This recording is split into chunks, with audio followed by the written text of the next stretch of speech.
Is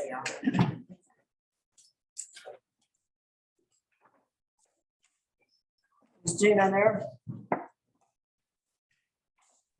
I'm here. Okay, Gina.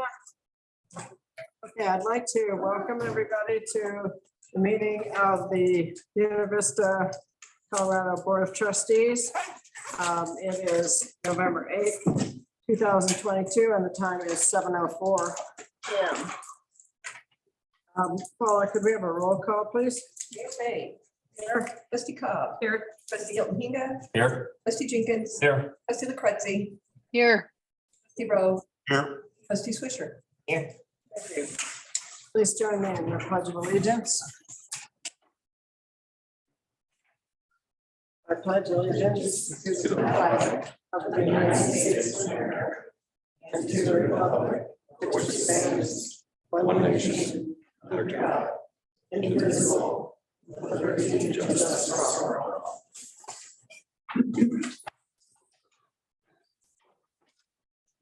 You have before you an agenda. Extra copies of the agenda are on the front desk if people would like them. From the board, do you have any changes to the agenda?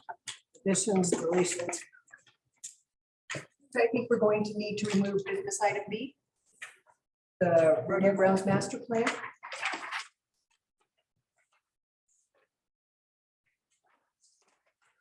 Just got to another meeting. Which one is it? It's business item B, rodeo grounds master plan. Oh. Okay. So this is going to be removed. Yes, okay.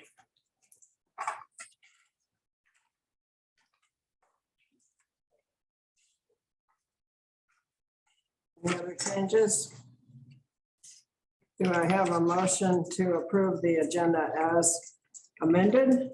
So moved. Second. Yeah, Jenkins, Cobb. All in favor? Aye. Aye. Any opposed? Motion passes. And then we have the consent agenda. Does anyone have any changes to the consent agenda? Do I have a motion to approve the consent agenda? I make that motion. Second. So Swisher, LaCretzi. All in favor? Aye. Any opposed?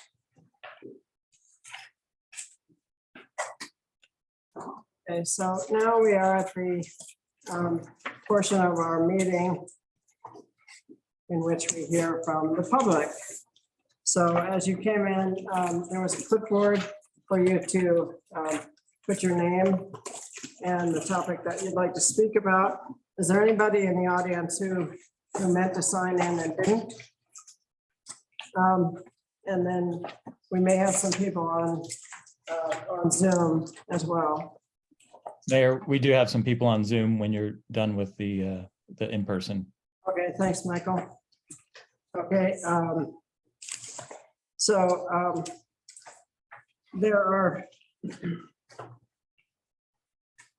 there's two names on here that that deal with general topics and two that deal with the South Main PUD. People who would like to speak about the South Main PUD may do so now in public comment, or they may do it during the public hearing. And the two people are Jed Selby and Mark Doring. If you say that you want to speak now, you can do that. I actually recommend that they do it in the public hearing because anything that's going to be considered to approve these items should be done in the public hearing. Okay, good. So we'd like to hear from Becky Gray.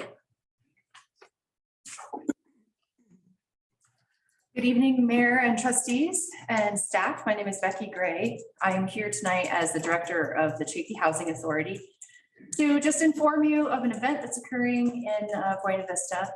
Unfortunately, one of the multifamily apartment complexes in town, known as the Meadows, has changed hands. I was notified about this roughly a week ago. In that transaction, the new property owner has increased the rents dramatically. I would say doubling them, if not tripling them. The tenants of this complex are predominantly older adults. Many have serious health conditions, and the vast majority are on fixed incomes. So there's really no way to absorb the cost of this rent increase.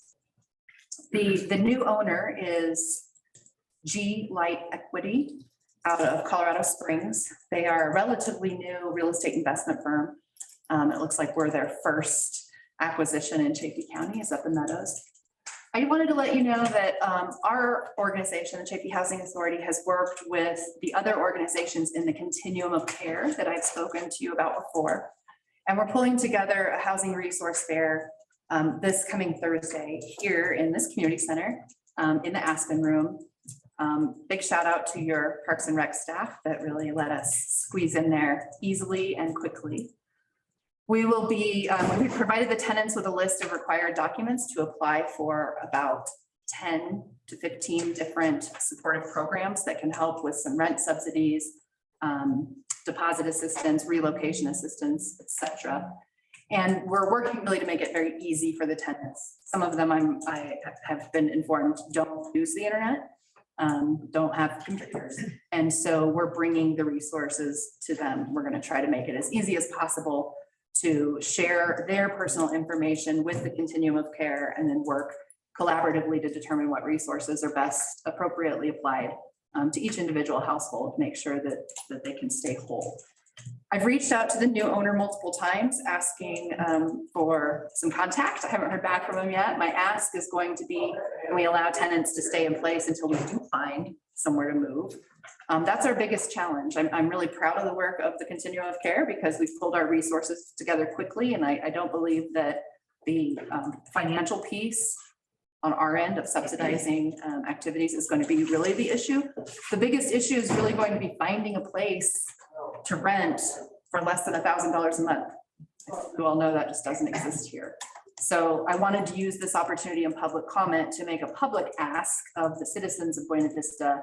If there is a property owner who has a rental coming available in the next month or two that can rent it at an affordable rate, meaning around $1,000 or less, to reach out to the Chaffee Housing Authority and let us connect you with these tenants for the Meadows. They're long-term tenants. They pay on time. They're a great community. They all seem very happy together until this event. I also wanted to give a shout out to the Arc Valley Helping Hands who jumped into action right away to help identify people with trucks and trailers and boxes and the ability and the willingness to help people pack and move their belongings. That's all. It's kind of a sad story. I don't think it's a new story. I think it's just the latest. And hopefully one of the last times we hear this story. Hopefully we will have some opportunity in the future for the Chaffee Housing Authority to kind of be first at that table to acquire naturally occurring affordable housing.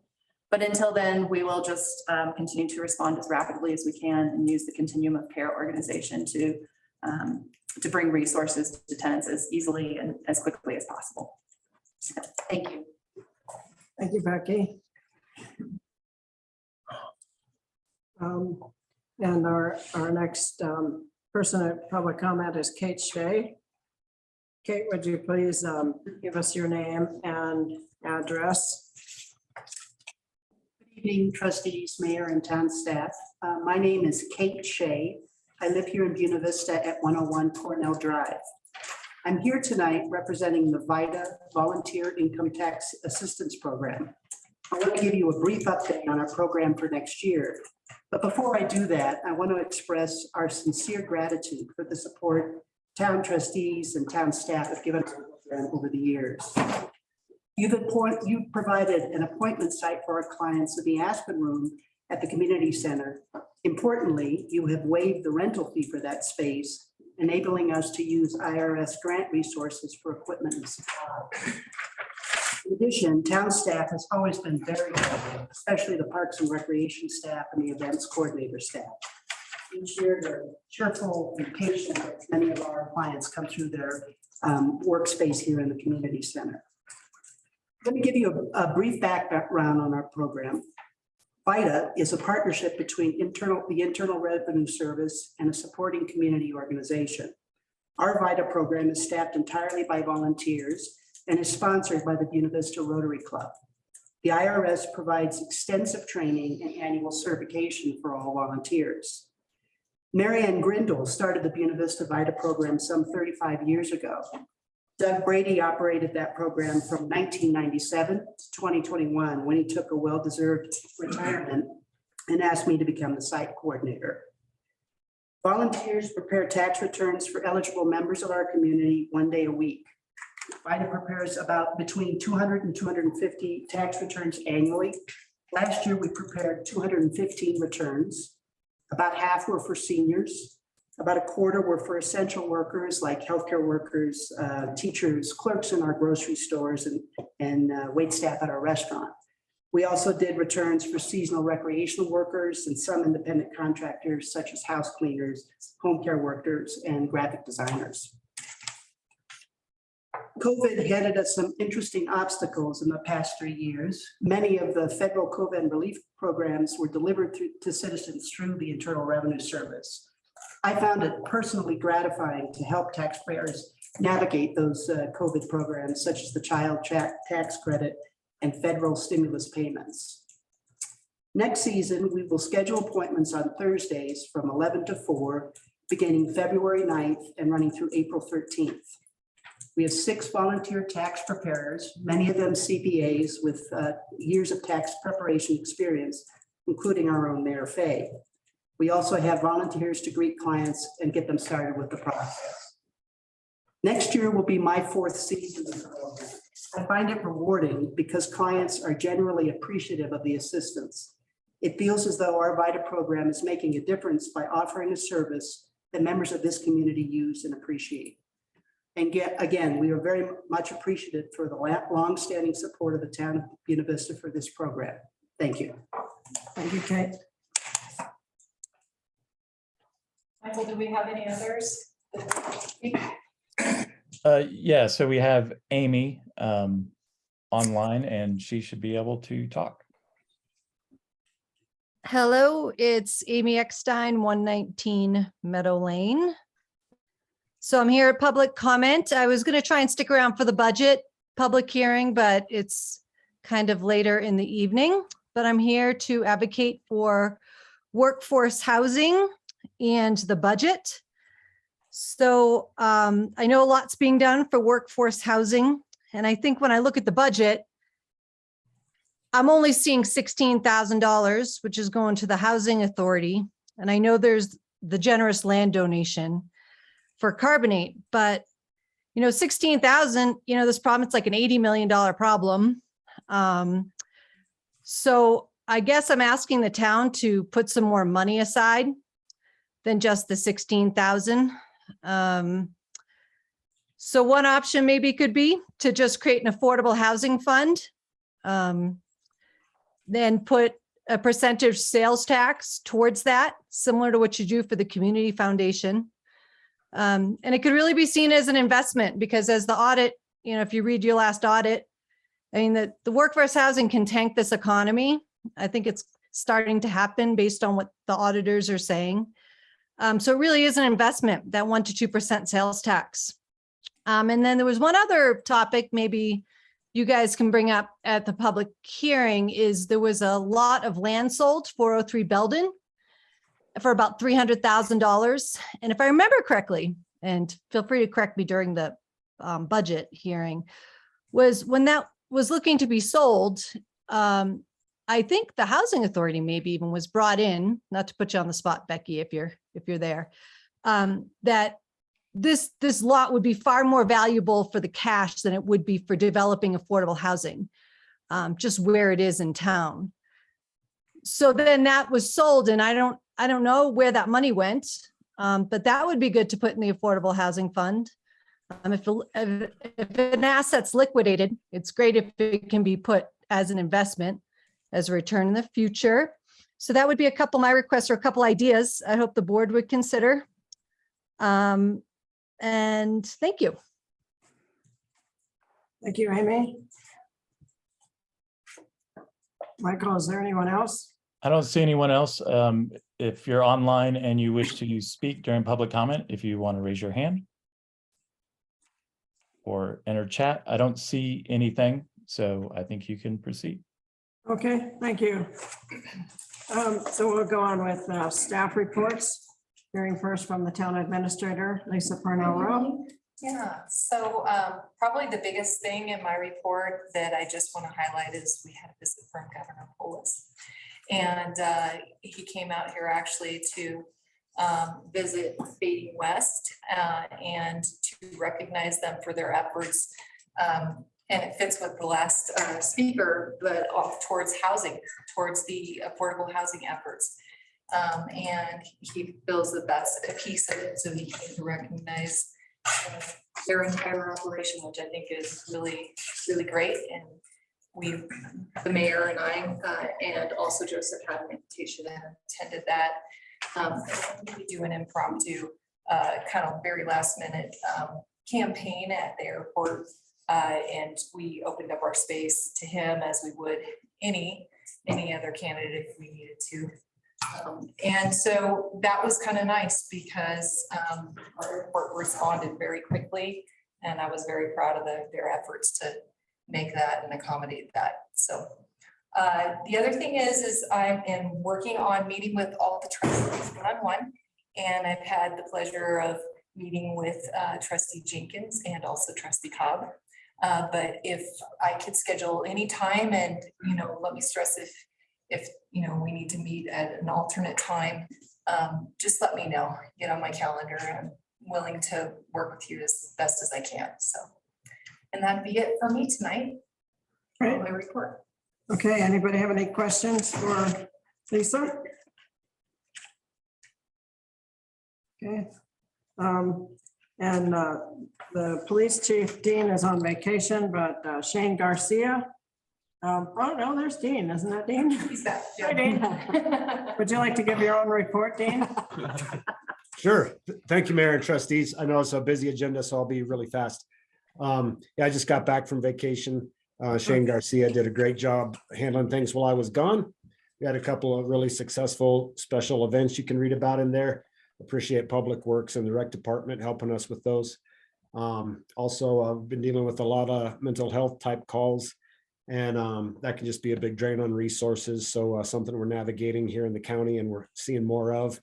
And last thing I wanted to mention, if you looked at the stats I submitted, it just shows through October 4th.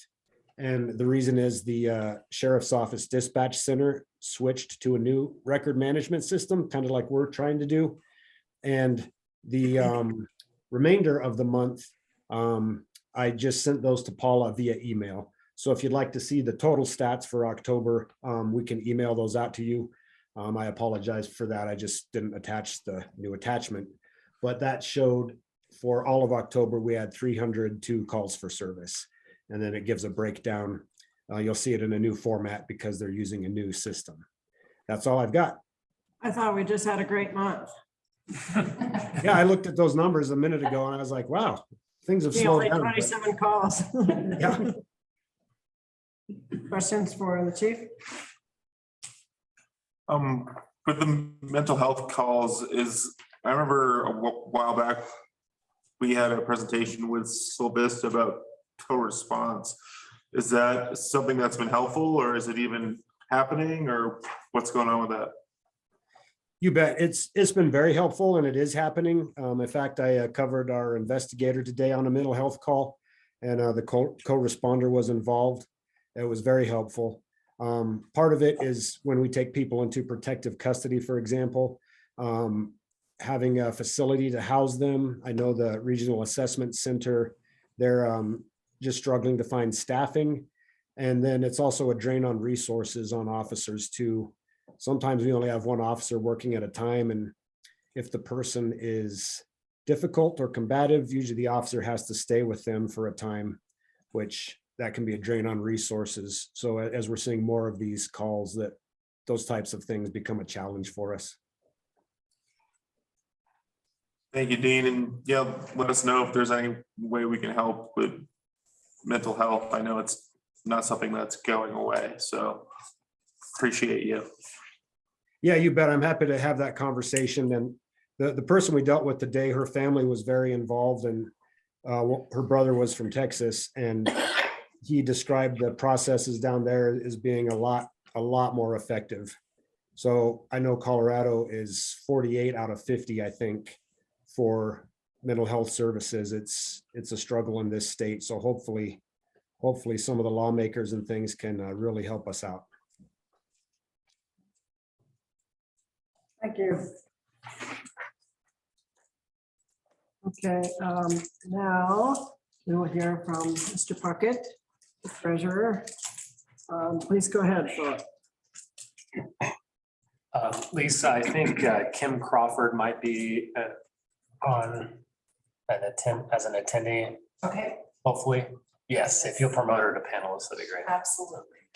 All right, good evening, everybody. On page 53, you'll see a brief memo introducing the topic, and then followed by that is the ordinance and the very long agreement. Hopefully you all didn't come through all the legal language there.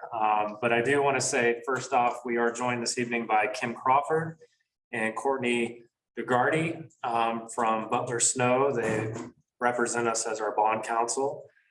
They did that for our police station financing earlier this year as well. We've partnered with them quite a bit. They've done a great job. So they are online this evening if you do have any questions about this agreement. And also want to say thank you to Jeff Parker as usual and his team for helping us get the ordinance and agreement in good order for you all tonight. So what we have is an ordinance approving a loan agreement with the Colorado Water Resources and Power Development Authority, CORPTA, as we call them. They are the financing arm for our water treatment project, and they have awarded us an amount not to exceed $4.3 million. This is the primary portion of our financing for our water treatment plant. And the great news is at the same time, we were also, I guess I would say awarded, but we were recognized to receive about 2.3, just under $2.4 million from the bill funding to basically be upfront principal loan forgiveness. So in essence, we will be receiving $4.3 million, and we will carry about $1.96 million of that as principal that we will pay off over the period of 30 years at 1.75% interest rate. So fantastic news. We're very excited about that. And so in this, you'll see there is some analysis here. We do have a current loan through CORPTA that we started in 2018. We did a number of projects back then, new water tank, several new water lines. What am I missing? Well, 3. And boy, water needs just continued. So as you all know, we've been working really hard at the expansion of our infiltration gallery and the new water treatment plant. So that is what we're looking at here. Kim or Courtney, do you have anything that I'm missing here that you want to add? Hi, sorry. Hi, this is Kim Crawford. No, I think that was thorough. This is very similar to the ordinance that you approved in 2018, and I know that was a long time ago, but the Water and Power Development Authority really has similar provisions in each of their documents. So what you're doing by approving this ordinance is really approving the execution and delivery of the loan agreement, and there's a governmental agency bond as well. That evidences your obligation to repay the Water and Power Development Authority, and it authorizes the mayor, the town administrator, and the town treasurer the ability to sign whatever documents are needed to consummate this financing. But again, as Philip said, the maximum amount is 4.3 million, but almost half of that is principal forgiveness, an interest rate of 1.75%, and it's going to be for 30 years. So I think that is really about it. And you are pledging to repay this with your water revenue, and you pay it on the same level as the 2018 loan with the Water and Power Development Authority. Thank you, Kim. Any trustees have questions for guests or for Philip? Mark. Philip, real quick, what's the, it's 30-year, you were saying, will it take that long to pay that? It really just depends on what the needs are in the future for the town. It does give the flexibility of paying that down earlier, but it also gives flexibility on a lower payment each year, so that we can keep covering other capital projects that are ahead of us, like well number 4. Thank you. So on page 54, you have the ordinance number 29, series 2022, which is an ordinance approving a loan from the Colorado Water Resources and Power Development Authority in the aggregate principal amount not to exceed 4.3 million, authorizing the forms and execution of the loan agreement and governmental agency bond to evidence such loan, authorizing the construction of a project, prescribing other details in connection therewith. So I would entertain a motion to pass ordinance number 29. So moved, Mayor. A second. So we have Jenkins Rowe. And Paul, this is a roll call, and there's actually a form that you will submit with votes. My name's on there, but I assume that I really don't vote. Correct. Okay, so please go ahead with the roll call. Okay, trustee Cobb. Yes. Trustee Hilton Hinga. Yes. Trustee Jenkins. Yes. Trustee LaCretzi. Yes. Trustee Rowe. Yes. and Trustee Swisher. Yes. Motion passes. Thank you all. So now we've removed one item from the business items, the rodeo grounds master plan.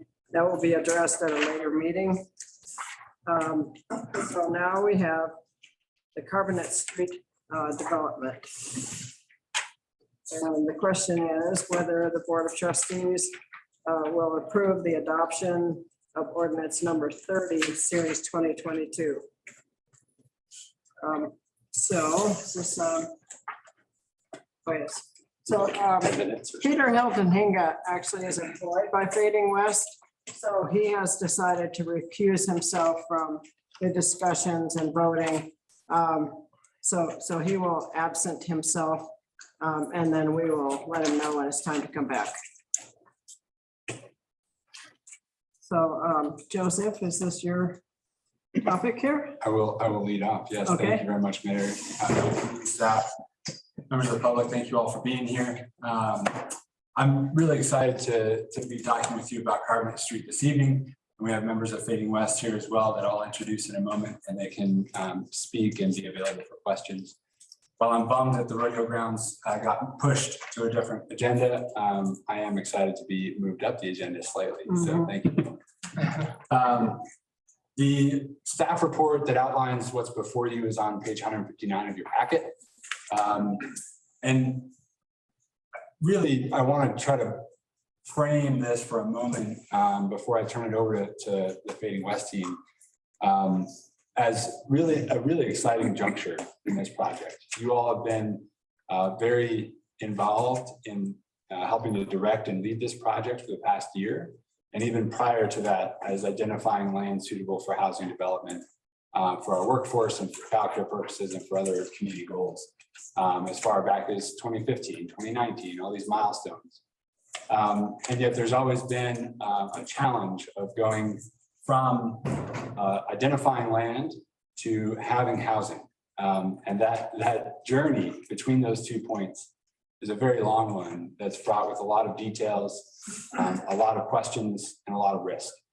And so over the past year, as directed by you all and in partnership with VIII West and the community, we've been developing the sketch plan that you all are very familiar with at this point, which demonstrates a two-phase proposal to develop between 60 and 80 housing units total, beginning with phase 1.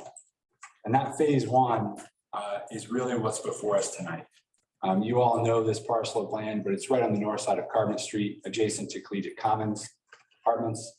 And it will deliver 50 to 55 apartments, long-term rentals for this community, as well as a core and shell of 4,000 square feet that will hopefully one day be childcare space for this community. These are priorities that have been elevated for many, many, many years, back farther than the 2008 comp plan, and not to mention the 2015 comp plan and numerous data sources since. And so we've been on this trajectory and really getting more into the weeds over the past year, focusing on this property. And tonight represents the point at which we sort of move from exploratory into that sort of what I mentioned, the risky realm of development.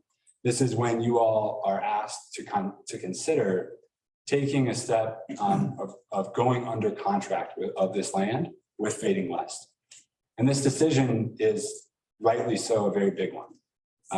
And it does bring with it risks and unknowns.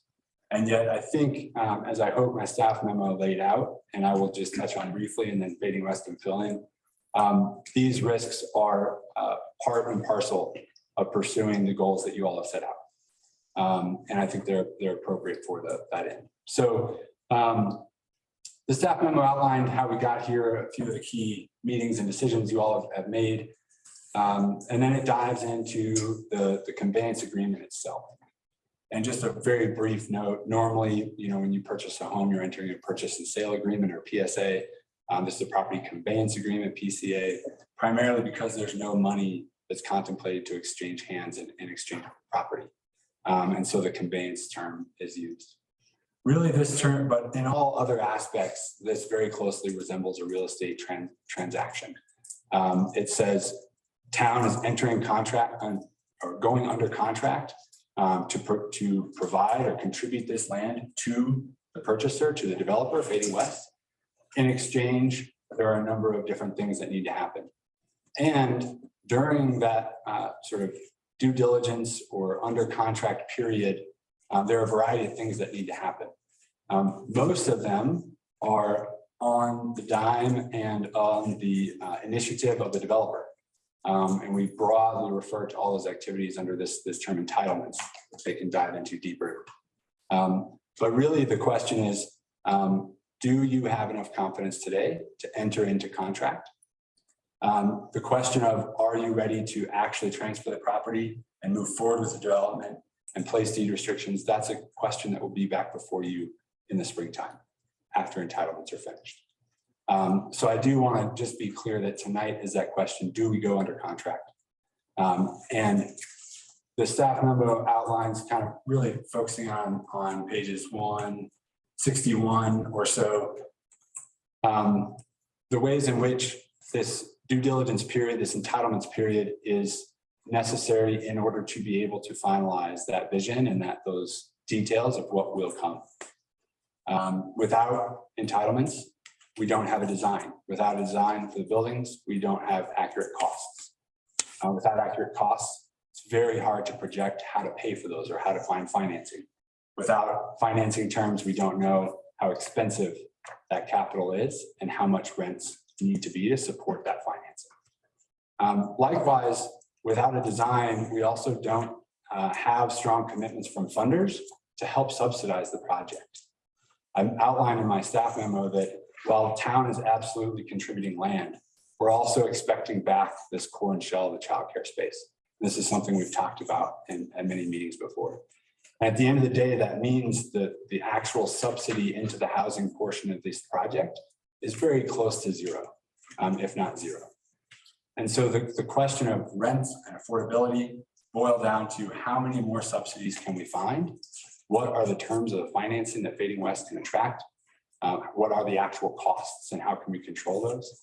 All those questions are questions that need to be delved into, and that happens during entitlements. And part of the reason that we're before you with this agreement is that the developer usually needs to have some sort of commitment in order to start spending money on consultants and developing these details. In this case, that commitment is this promise of land if we can come to a mutual agreement on all these other terms before closing. So with that, Fading West team, I'd love to maybe invite you up to the podium and just introduce you briefly and ask you to say a few words about where you've been and where we're going. Then we can turn it over to trustees.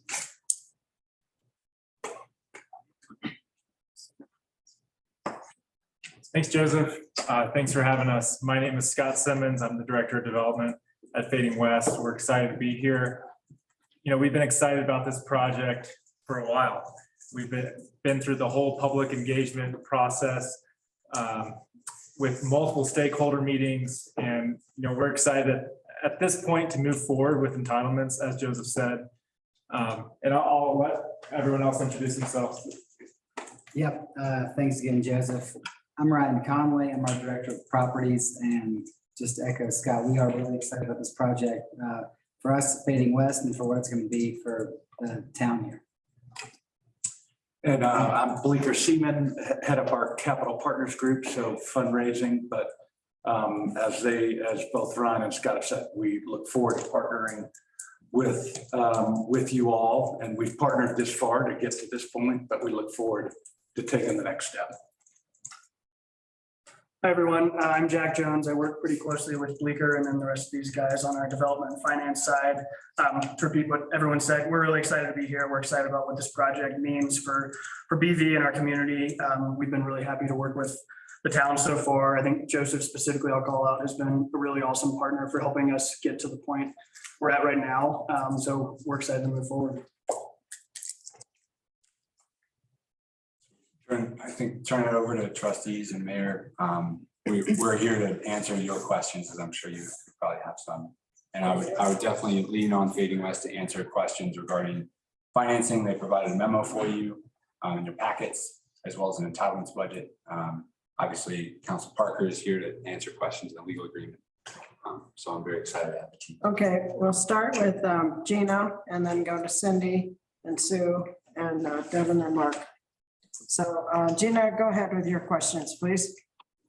Okay, I guess first question is, if something were to happen, if we go forward with the conveyance, something would happen before, was it closing in April 2023? I think that's what I read.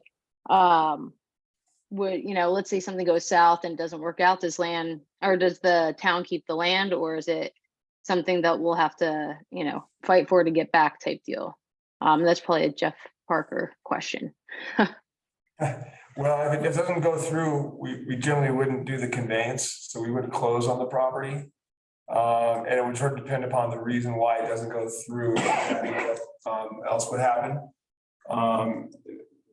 We are agreeing to share in the cost of the entitlement process, so the town's going to pay up to $400,000 in Fading West entitlement costs.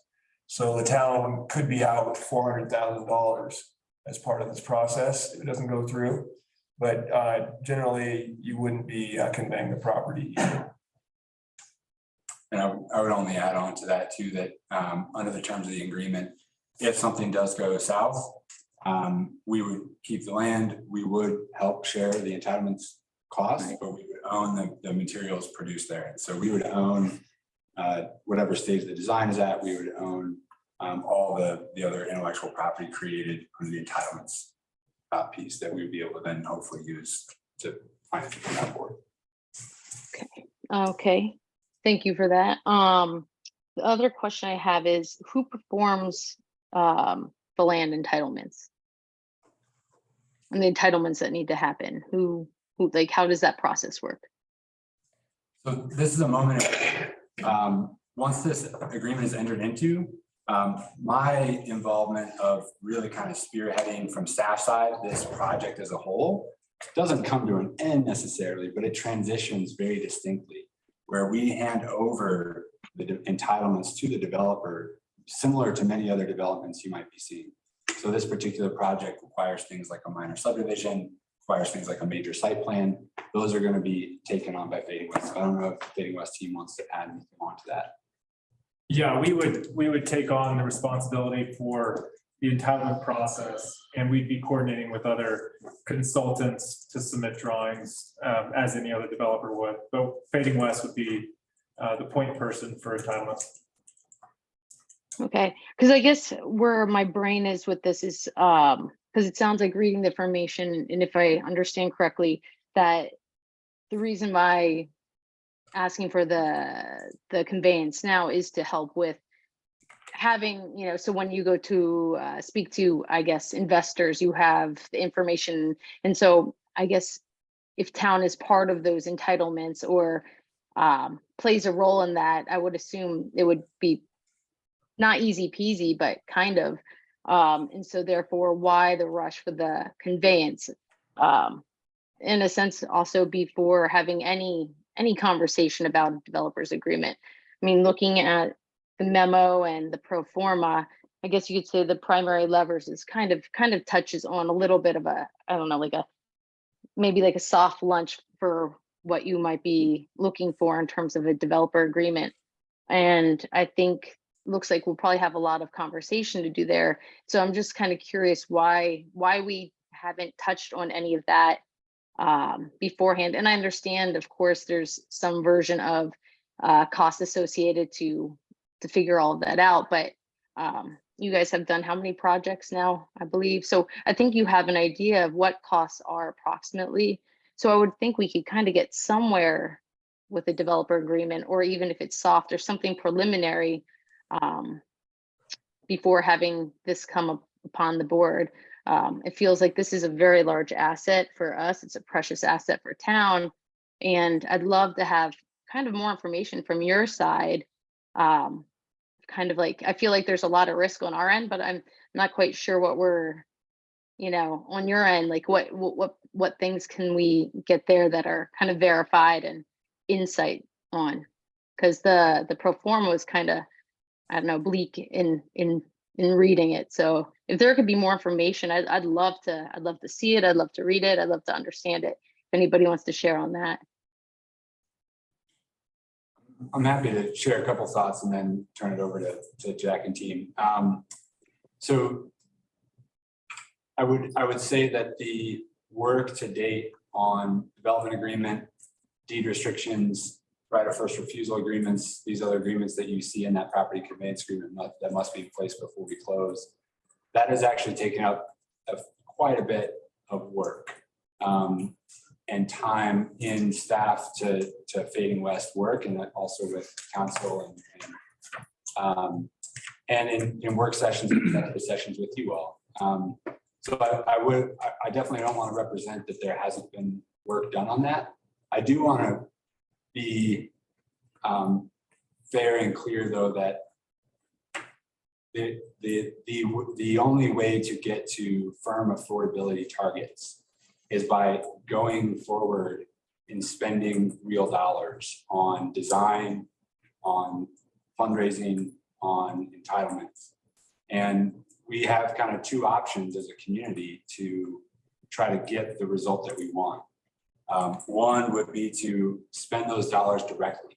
We hire architects, we hire consultants, we hire others with direct budget outlays from our town to produce full bid set, full development plan, and then try to put that out to bid with a source of revenue that we would have to find and probably go to the voters to ask to pay for. Another avenue that you all have given direction on is this avenue, which is putting that work on the developer. And so we're at that moment where the developer needs to take a bit of risk in going forward and spending money. And in order to get to those firm numbers before we actually relinquish control of the property. So Jack, team, I don't know if you all want to add to that. Yeah, I can add a little bit. I mean, I think Joseph covered that pretty well. I mean, we're kind of at a point now where, as he mentioned at the beginning of the session here, where we have a very rough idea of what costs are going to be for this project. But rough ideas aren't something that we can agree to super specific AMI restrictions, things like that, and certainly not move toward thinking about getting the project financed yet. So the reality is we do need to spend some money at this point to get to site plan, to get more detailed estimates for architecture and engineering and all the additional third-party costs that we'll start working through during the entitlement period. And I think we're kind of at a point now where we're excited to do that. And it's, I mean, Gina, to your point, like we certainly have experience building something like this in BV before, but I mean, frankly, our cost profile has certainly changed a lot just since completing, what we've done with the farm so far, moving to something like Carbonate. It's a different building environment right now, and every development is a little bit different. So there's going to be things that we learn as we move forward with this. And that's why it would be disingenuous for us to make a really specific promise at this point for where this project is going to shake out for some of the things in that pro forma memo. But that's kind of why we're here now, hoping to move forward so we can start spending money to get a more detailed, granular understanding of where those costs are going to shake out. And I might just add that, I mean, we've worked with Joseph so far and we'll need to continue to work because the property likely will need some level of subsidy. And the state, I think, has been very proactive in trying to meet the middle housing and affordable housing needs in our state. And I think there are a number of programs that we plan to pursue in partnership with the town that will make this project as affordable as we can, and then also make it financeable. So that will be going on a parallel basis as we move through the entitlement. So I think is an important part of the partnership with the town. Gina, can we come back to you? Yeah, I was gonna say that, I mean, that's helpful, and I appreciate the comments and explanation. I'm gonna listen a little bit to hear some other thoughts. I might have more questions later, but I appreciate the dialogue. Okay, thanks for the good questions. Cindy? I really don't have any questions. Okay, we can come My back. comment is that both parties have put in a lot of work and we're working toward a pretty good goal for our community. And there will come a time when we have to take a risk. And if we don't take the risk, we don't move forward at this point. That's all I want to say. Good summation, thank you. Sue? Just one question. It's really a point of education for me, but I'm looking at your preliminary capital stack section, item 4. You refer to investors who target social impact investments. How do you go about researching those and finding those kinds of investors? There are more and more of those type of investors. We were at the Colorado Housing Conference recently in Breckenridge. And so we work both directly as well as we're working on a project in Gunnison right now using a third party to help us raise debt and equity. And so it's really a combination of leveraging outside sources and then our own internal networking and building up that list. And that list, the good thing is that list continues to grow.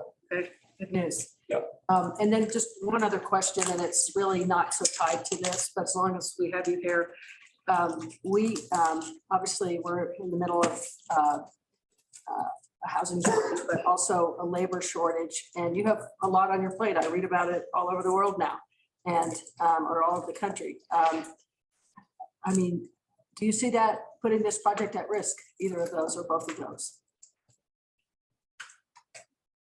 I mean, I think we see, ironically, we're trying to, through our business and missionally, we're focused on trying to help solve the housing crisis. And yet we ourselves face it in trying to meet the staffing needs we have at the factory. And Scott and Ryan have led this effort. We've recently entered into master lease with a number of hotel properties, and really have scoured the market from Salida to Leadville and beyond, looking to try and find housing for our workers. And so I think we recognize there's continue to be pressures, not just with our business, but a project like this. You know, I think some of what we're seeing in the economy, I'll say it's good because it relieves some of the pressure, but you know, economic weakness is bad because it impacts all of us. And so I think we're certainly moving into more uncertain times as we look ahead in the economy, but I think providing housing at this price point, there's such demand that we feel confident both from a tenant demand standpoint, certainly, but also from a capital standpoint, whether it's state programs, lenders, local community lenders, and then some of these impact investors. Those type of investors tend to look for the long term. And even if we hit some rough patches in the economy, I think that those kind of capital sources will be there for us to try to make this project a reality. Thank you. I was curious about, I thought we were in talks about when will Carbonate revert to the Chafee Housing Authority. I wonder if that's something that's still going to be figured out before closing, or what was going on with that? Yeah, it's a great question. So there's a couple of different pathways to ultimate ownership of this by the housing authority. One, as you saw in the property conveyance agreement, we need to have rights of first refusal in place before closing. Right. There'd be two of those rights of first refusal, and I don't know if that'd be two separate agreements or one that covers both, but one for the town, right? The town would have option to purchase the project at the end of the holding period. But the other would be the Chafee Housing Authority. But honestly, the bigger factor in ultimate ownership of anyone is the term of the deed restrictions, which is that one of the other agreements that needs to be agreed upon before closing.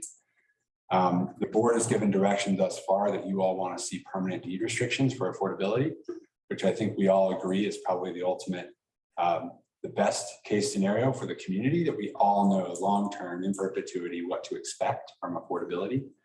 But that has real implications, both positive and negative, when we think about the ways in which the project gets paid for upfront and the partner that might purchase it at the end.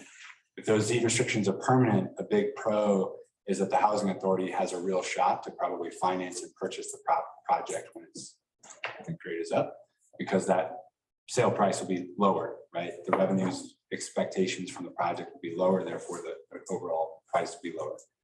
On the potentially negative side of permanent deed restrictions, some investors may realize that the exit or the return, their ultimate return, is going to be lower, right? Because that price point is lower, the ultimate project. And so I think one of the primary conversations in a few months, when we start understanding what financiers and investors are saying about the project, their entitlements, is to understand that balance of getting the project built and yet ensuring long-term community benefit. And where does that balance lie? So I think that might have been a rambling answer, but we have those kind of two pieces that we need to still finalize before closing that relate to the Chafee Housing Authority ownership. So is there potential to not have it be permanent deed restrictions? Because I thought that was something that we wanted. Yeah, right now that's the path we're going down. Okay. I think as the memo outlines, we've talked about before, both in work session and executive session, the length of those deed restrictions could be a lever you all can consider pulling in order to get the project built if it comes to that, right? For example, you could say, well, we want 20-year deed restrictions instead of permanent, and that might make the project easier to finance and get going sooner. But that's a decision that needs to be weighed once we have more details on costs, on other subsidies, and affordability targets. So that's part of the reason why we're not bringing that decision before you at the moment. Okay, cool. That's all I have right now. Jenkins? Yeah, that question that Trustee Rowe just asked me and Joseph talked about is the one I was going to ask. So I feel comfortable with that discussion right there. So Okay. I'm good. Round and round we go. Gina? Got anything else? I mean, just to touch on that, we just heard earlier what Becky Gray had mentioned about the Meadows and how that was resold and they were able to jack up the price, right? And now there's people out of homes essentially, or it sounds like it could be that way. So that's where, when I mentioned earlier, with these levers that they talked about, it looks almost as if it could be a soft launch to a developer agreement. And I think there's going to be a lot of conversation and looking what was kind of structured in that.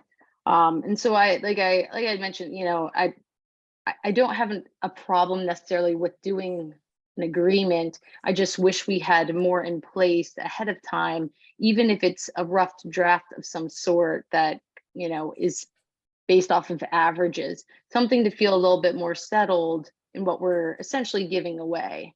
I just, I don't feel great about that.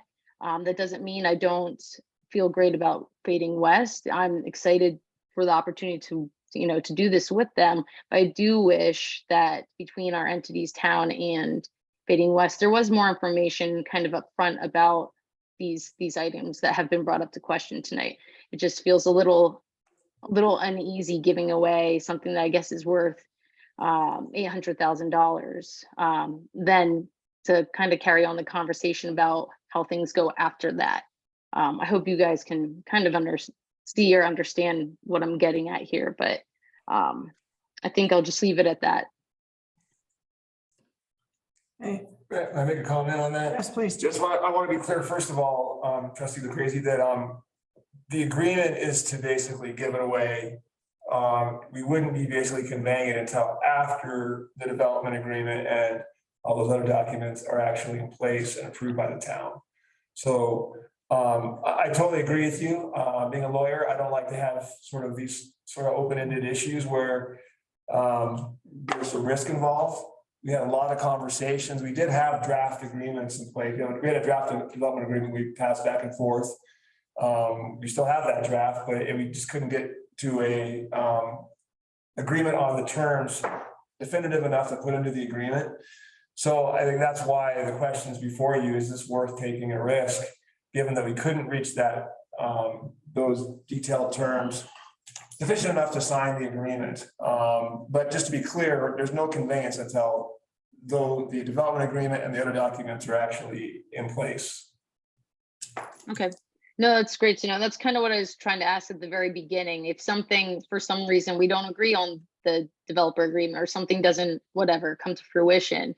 That's where I was concerned about would town lose the land, but it doesn't sound like it would, but we might be out, $400 or $400,000 for entitlements. But anyhow, that all makes sense to me. Thank you very much. You're welcome. And as I said, I think your concerns are legitimate. We tried to have an agreement in place at this stage and we just couldn't get to that. So. Thank you, Jeff. Welcome. Trustee Swisher. Have any more questions? I would trust that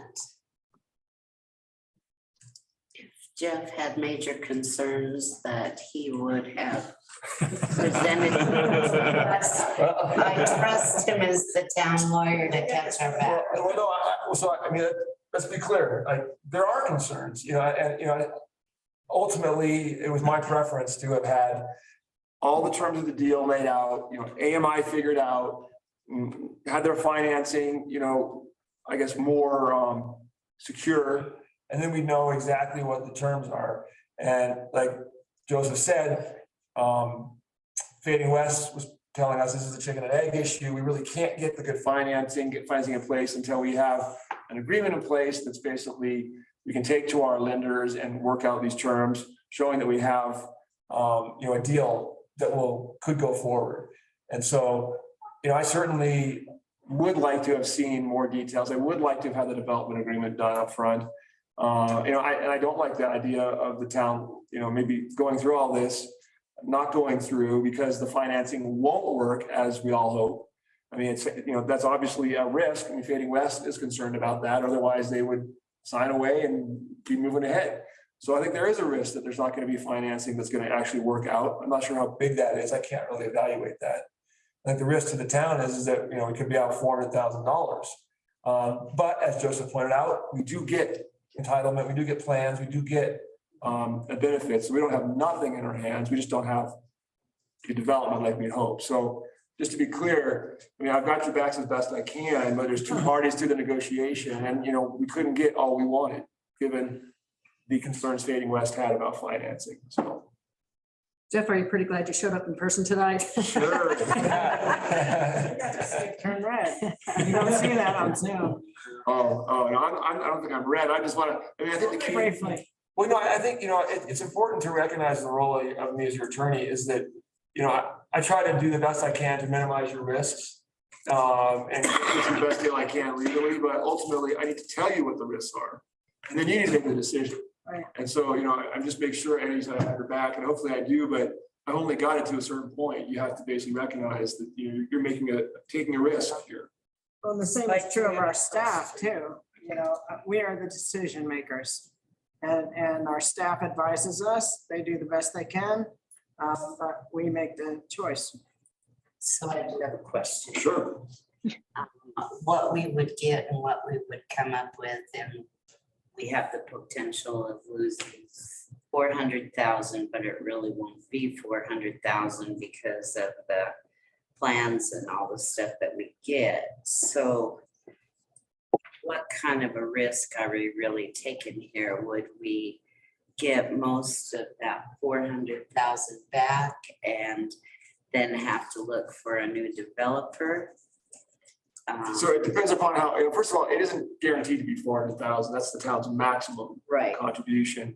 And so it depends upon the stage and how much things cost moving along as to, what you might end up having to pay if this deal sort of falls through. And then, hopefully parts of the plans would be usable. I mean, probably Joseph can talk to it better than I can. But maybe some wouldn't work because there's a reason why it didn't work out. And so you may have plans for a project that's not quite as financeable as you thought.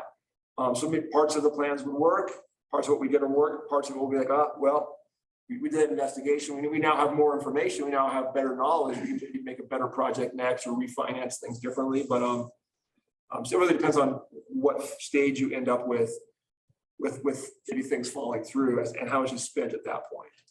And if I could just throw in there too, the question of financeability of the project is interconnected with our expectations on affordability. To say that in a different way, if this were a situation in which we were not contemplating putting deed restriction on the property for affordability, there would be no question, at least from what I understand, that the project would get financed and built on the timeline we want. So the question that I understand, and Bleeker, Jack, please correct me or jump in, is not necessarily, is it financeable? It's, is it financeable in a way that results in affordability that we expect? And that specific question is almost impossible to nail down now because we haven't gone through and gotten more confidence in the entitlements phase. And so, yes, we may get plans. And yes, I think those plans could probably take to another modular manufacturer maybe and expect to build something, but we'd still have to pay for it, right? We'd still have to find the money. At the end of the day, that's what we're recognizing right now is we're asking Fading West to find money and build it because we don't have the money or we're not able or we haven't wanted to thus far come up with $15 million to build this. So I think that that intersection of affordability and financing is really where the conversations are going to hone in as we get clarity on both of those pieces.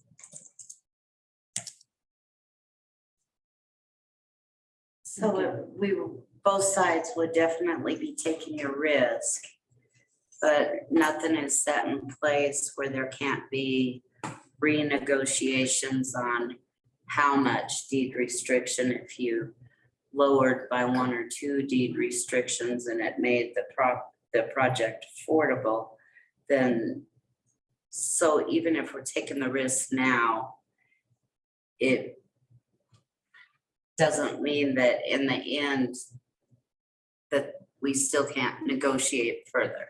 And those will be what are going to be discussed as part of the development agreement, deed restrictions. So those items are supposed to be worked out prior to us conveying the property. So that's why we have this time. It's actually a pretty short time period, to be honest with you. March is not that far away.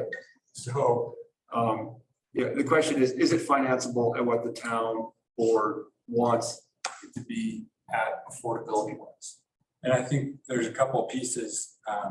One would be, it's definitely not going to be a binary on, off, yes, no.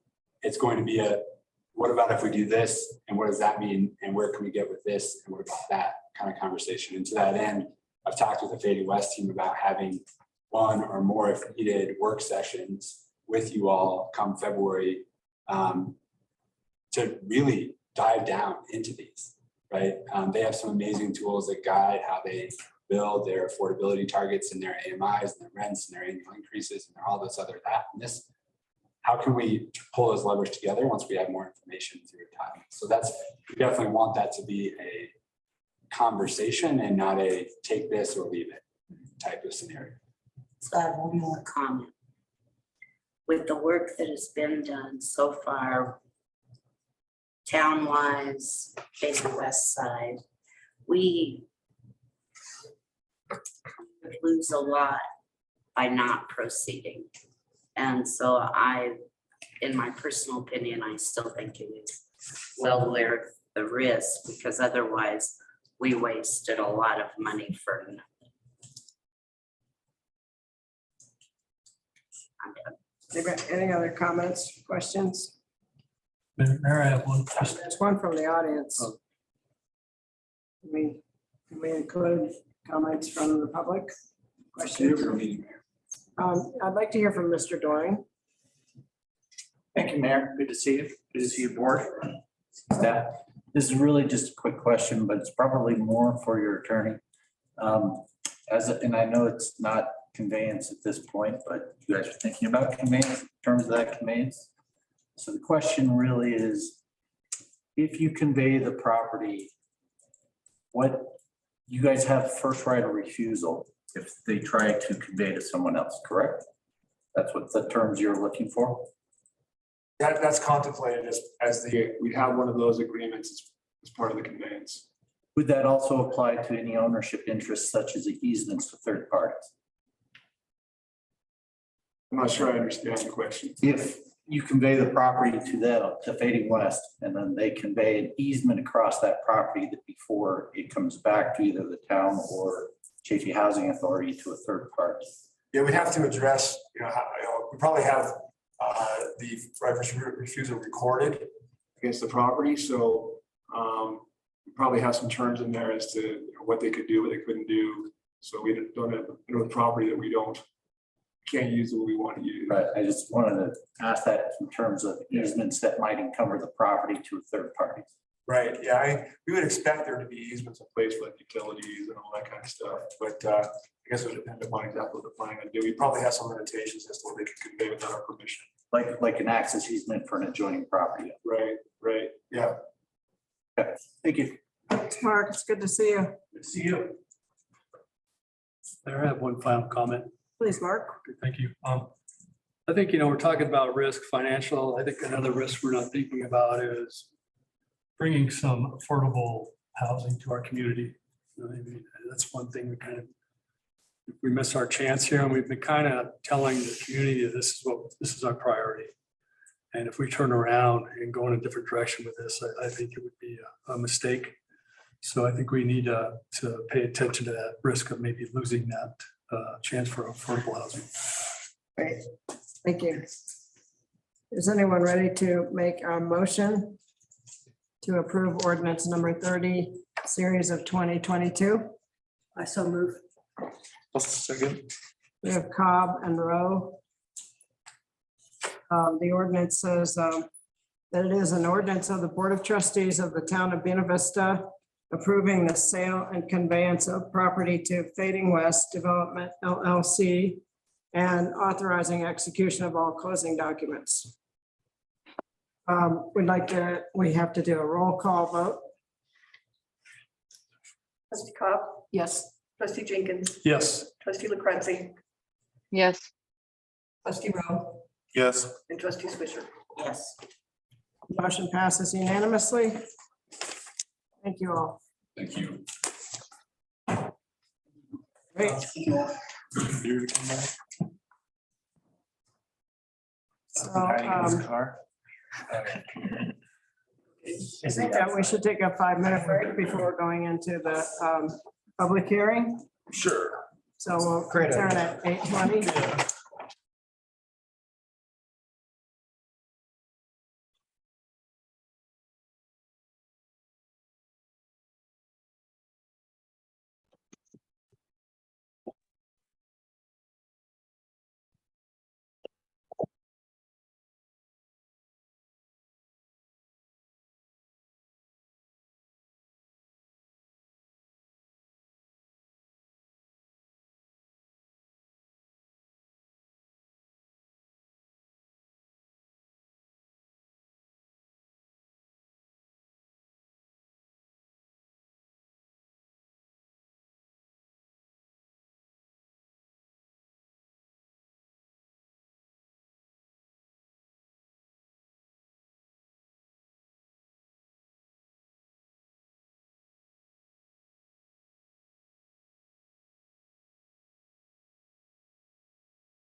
Gina, can you hear us?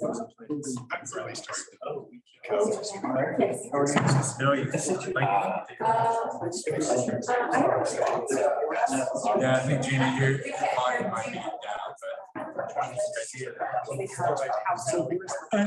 No.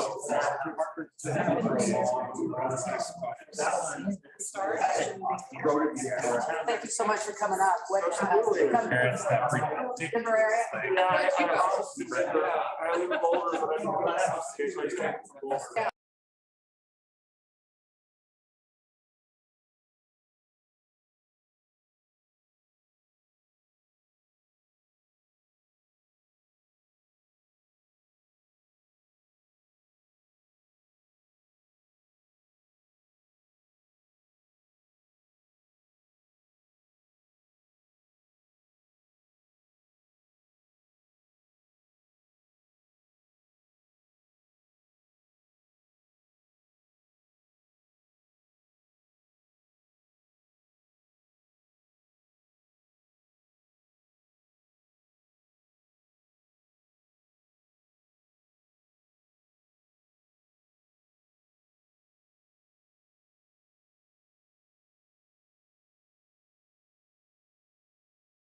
I think it helps.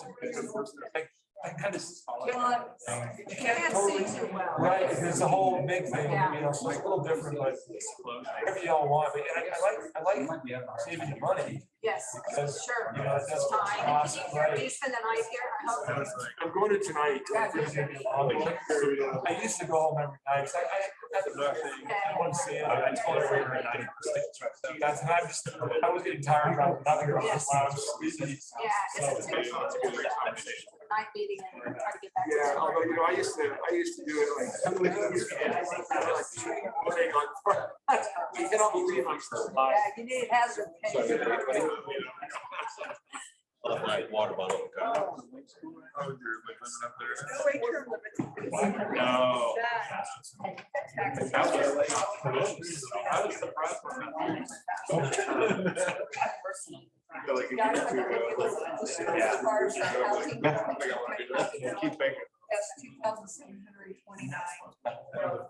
I'm assuming you would have liked to.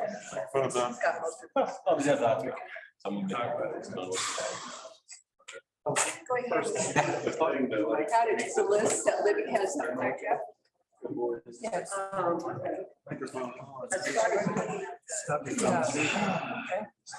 Tax, and it's just fine. Turn tax, that's good. That's it. Can you hear me? Leslie had some wine and she's here with my dog. Yeah, I actually have, but I guess I've only. True, then I'll fall asleep. and get it. Now? Hey, there we go. There we go. Oh.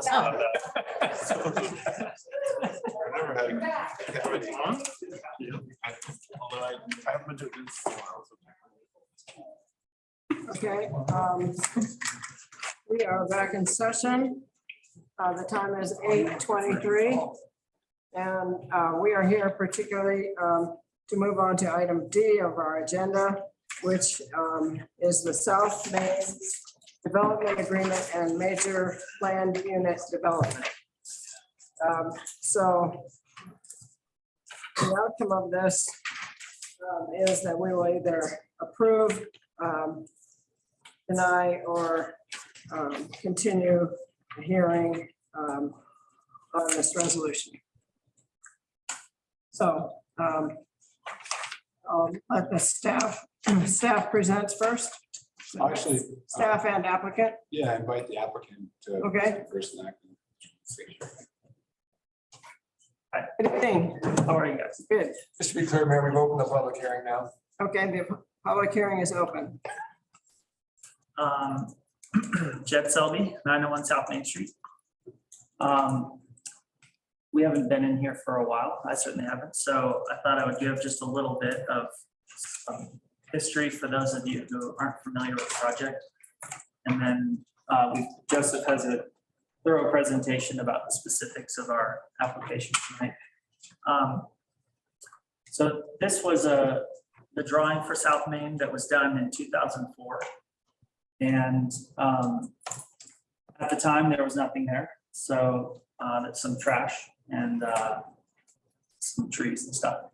So we wanted to build a neighborhood that had similar characteristics of a lot of the towns and neighborhoods that we admired the most around Colorado, such as other parts of VIII, Salida.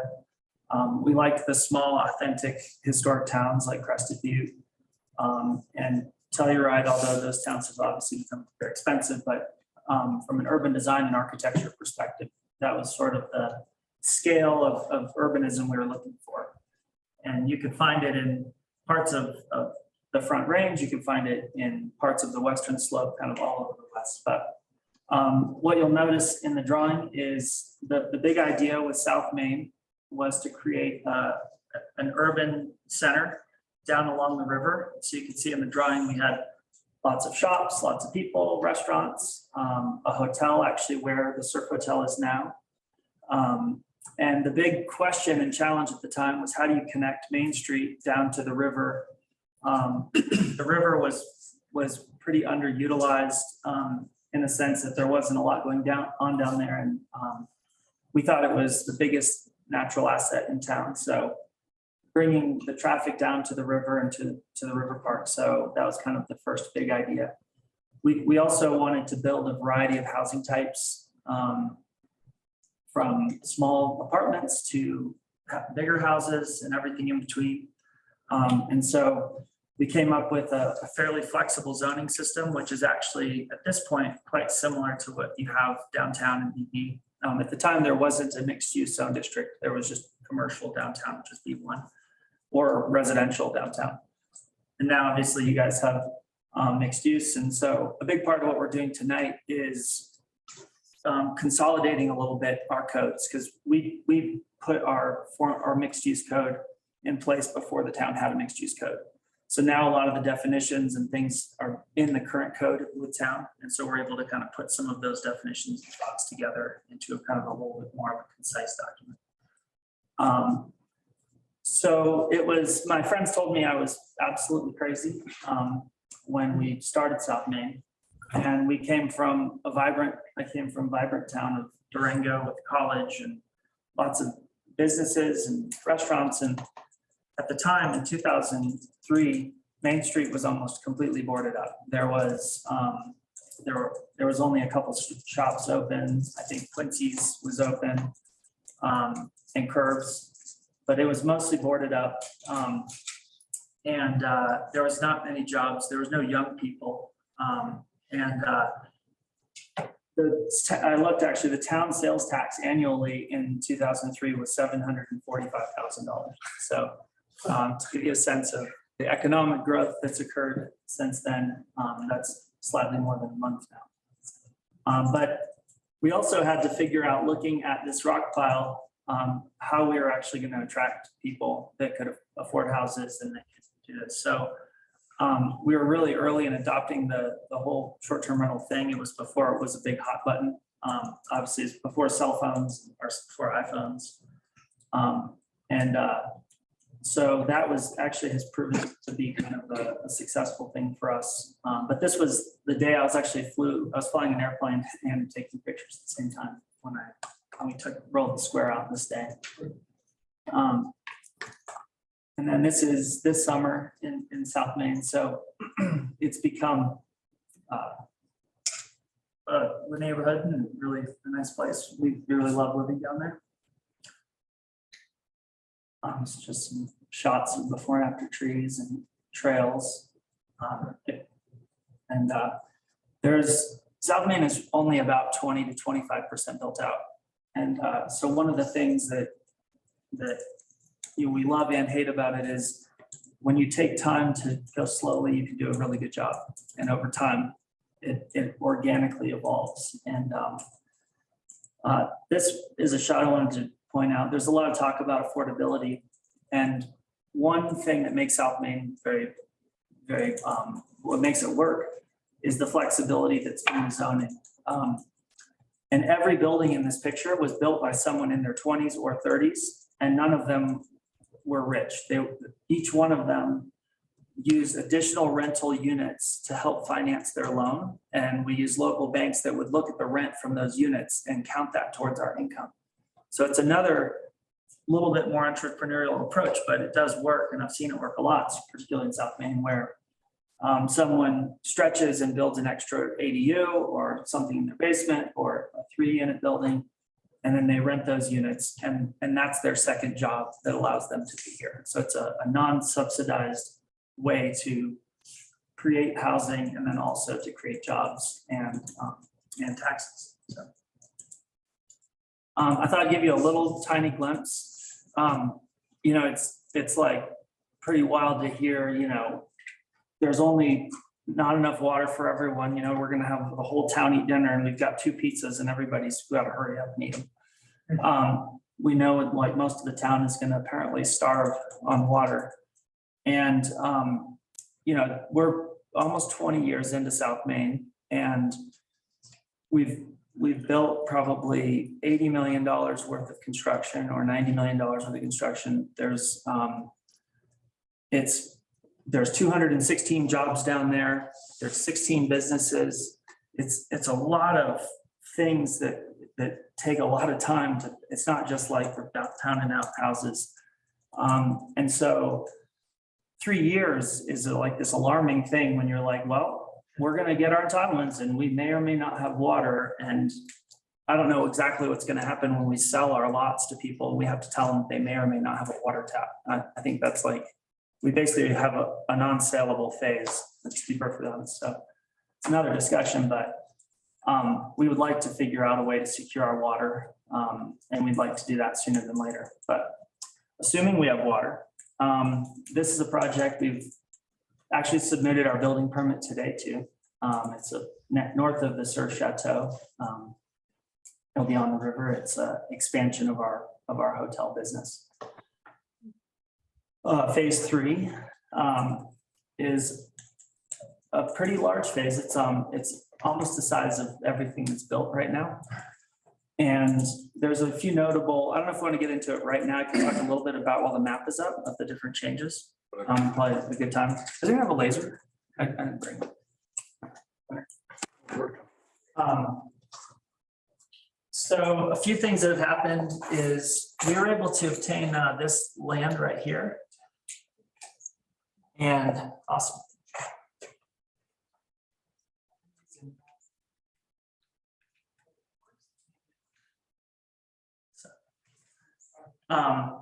One of the early, well, we didn't have this connection point to this alley. And so there was a dead end historic alley into South Main. We've reconfigured this parking area to connect the alley through. So now we don't have a dead end alley. So that's a definitely a big design improvement. And then we were able to kind of tie in gold and loop this new water line in and take all of these, what were kind of triangular lots that were not very buildable, and square them all off and kind of really complete the town grid that was not completed. And then we'll align all the sidewalks and street trees and things to tie it all together. So this is a great improvement. Down here, similarly, we were approached by the town and saw the Carbonate project. And we had dead-ended Carbonate into this, just as we had brought Pine in to connect that into the historic grid. This is the 1879 grid that ended at South Main. And we've connected our street network, thinking one day this will all connect through and you know, it'll be part of the vision was to connect as much as possible in the historic downtown with South Main. So these are all part of that. And so we reconfigured this area in order to do the same thing. Essentially, we did up there. We connected the different rights of way and squared off some. We're in the process of squaring off some lots. We will probably maybe do a little bit of a land swap to I don't know if that works out design wise to kind of square those even further. But that corner requires kind of infrastructure coordination. The water line loop comes through here. The sewer of all that Carbonate area is going to come down and drain in through our sewer. And then a lot of the stormwater for that is going to ultimately hook into our stormwater system. So the engineering for that corner is going to ultimately support, it's downstream of the Carbonate project. So, and so what we decided, we talked to Joseph and we were looking at it. And one of the proposals that we made was there was a small open space area, and it seemed that the town was open to the idea of swapping open space for affordable housing. So we have proposed to make these 2 blocks of 6 lots into workforce housing that would be deed restricted in exchange for that open space conversion. Down here, we were able to work out an arrangement with the neighbor Christoph, who owns the bridge. And what there was going to be down there was a big drainage pond that fills with tumbleweeds. Those not the most beautiful looking things. There's another option for that, which is, I don't know exactly what it is, but it's a giant underground like concrete apartment. And we have one over there by the square. It's like a giant box.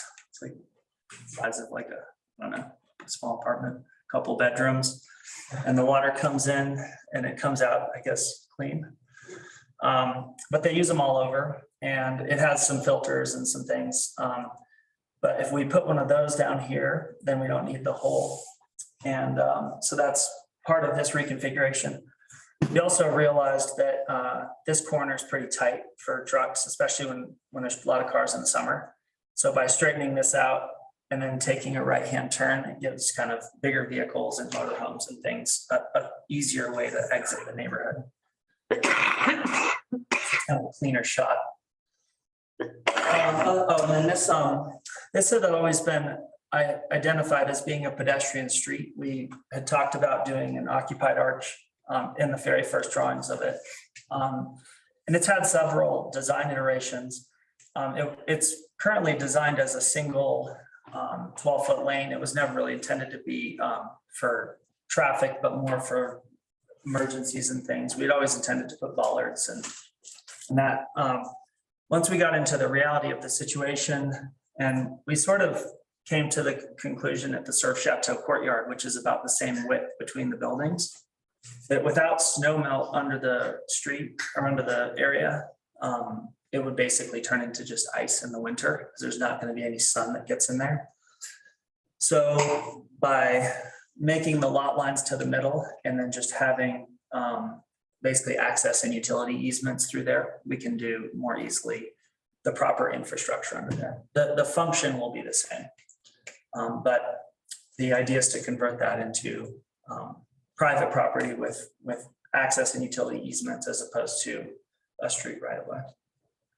And otherwise, I think those are the highlights. Joseph might have another thing or two.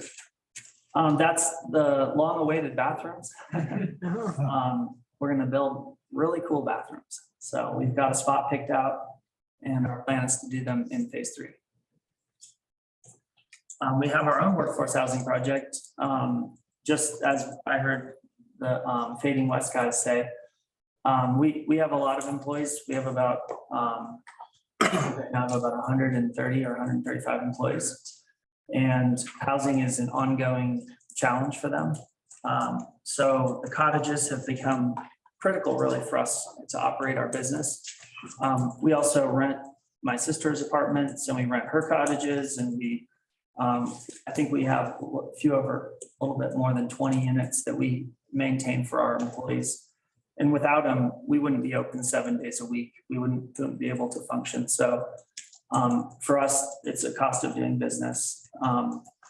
This is a 23 unit project towards the entrance of South Main, kind of right near the skate park. And yeah, right up there at the entrance on the right. So right integrated into the neighborhood. The architecture will be consistent with everything down there. It'll be beautiful places. And we're gonna build them and rent them for a loss. So that's our plan for that.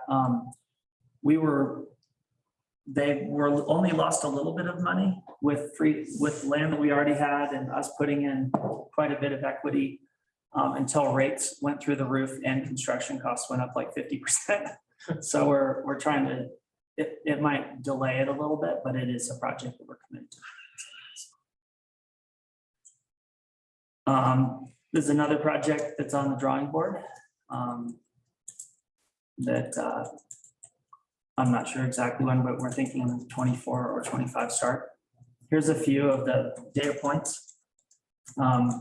70 units so far with just under 100 residents, 67 lodging units. As I said, 216 employees, 16 businesses. I looked up the assessed value. It's $50 million currently, and 361,000 of property tax every year, over 900,000 sales and lodging tax every year. That property tax number is going to go to a little over 700,000 when we file phase 3 because vacant land gets assessed at such a high level. So, but from an economic standpoint, if we're able to do more of this, I think that hopefully we can figure out a way to buy some more water so that we can continue to keep it. Just pulled some random stats. You know, I've been living in DV almost 20 years, and these are things you kind of can tell, but you don't really. It's pretty interesting to actually see the numbers. So, poverty rate dropped dramatically. Median income has doubled. This is an interesting one. DV and Chaffey County were the same age, median age of about 41, 42. Chaffey County has aged to 47, and BV has been dropping to 38. This wasn't updated, but you can tell that it's becoming younger, and you can tell that young people have been moving in, which is a sign of a healthy community.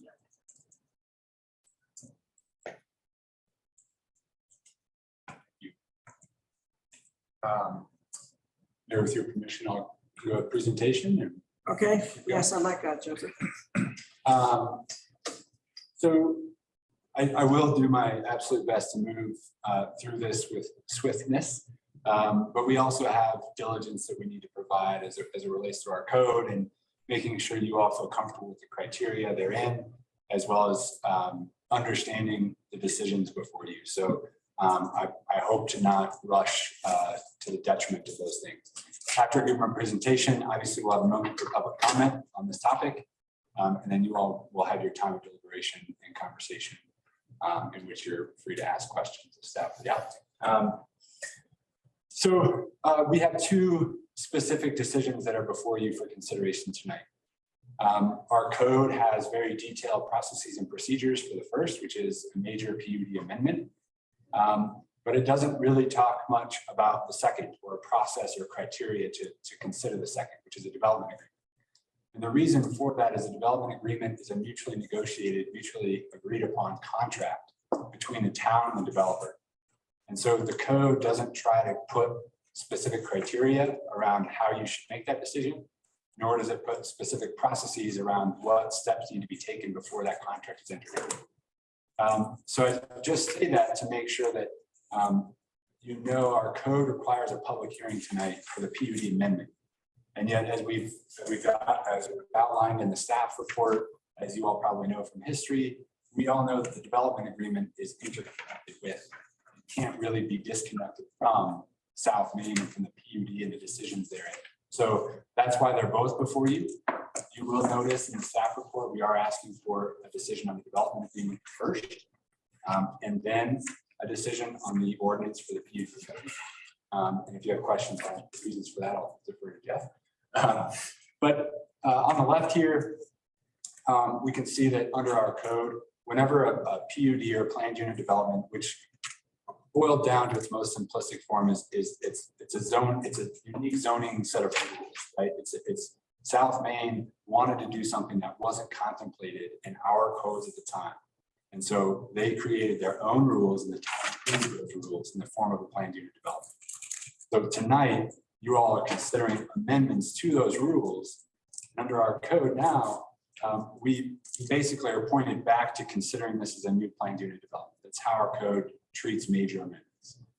So all the criteria that I'll present and that was in your staff report are the criteria associated with new planned unit developments. There's requested changes to the PUD boundary, zone districts, the regulating plan layout, dimensional standards, the way in which maximum height is calculated.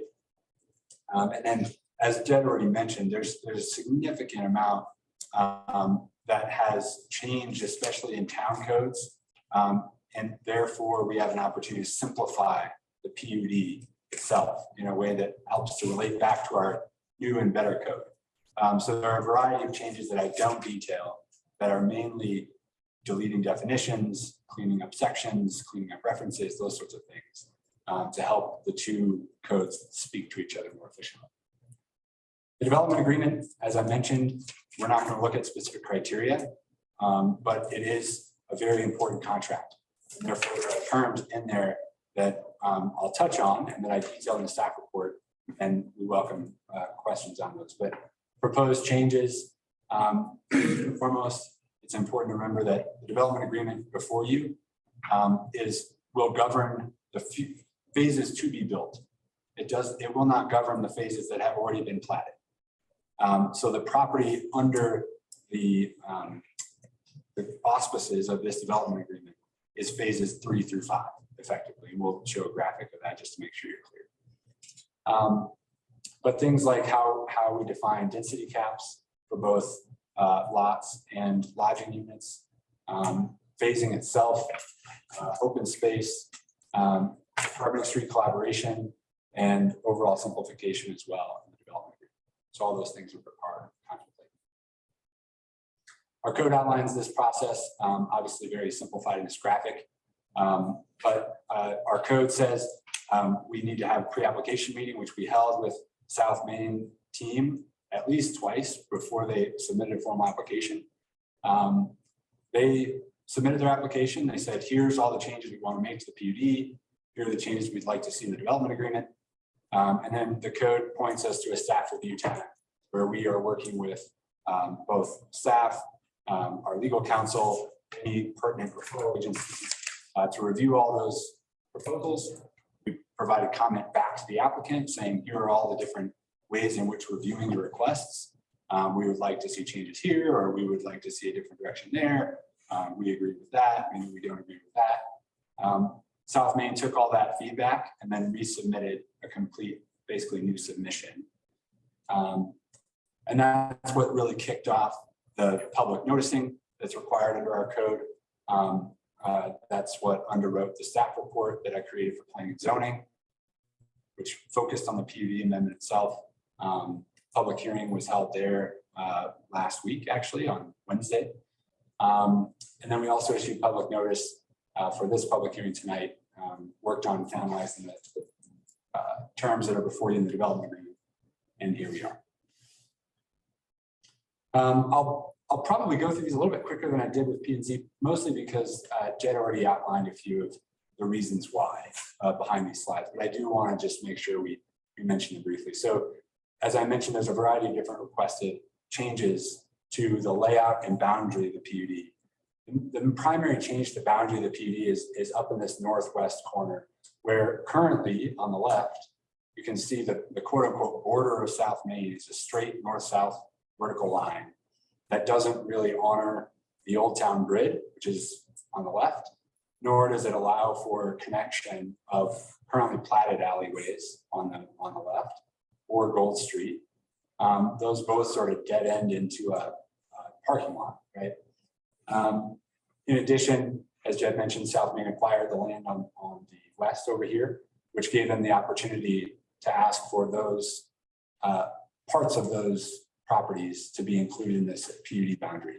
Really what this does is not only creates buildable lots, i.e. a lot on either side of the border that each lot has a single zone district and a single set of rules to play by, but it also allows for connection of these alleys and Gold Street, as well as a little bit more of a coherent layout to the parking here.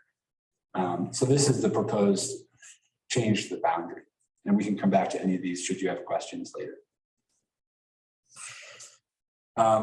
Another proposed change to the layout, as Jed was talking about, was the change in Swift Street, creating this section of Swift Street here to be a pedestrian only private property. The other change of note is that this alley, which is shown as a 24-foot wide right of way and is actually currently constructed,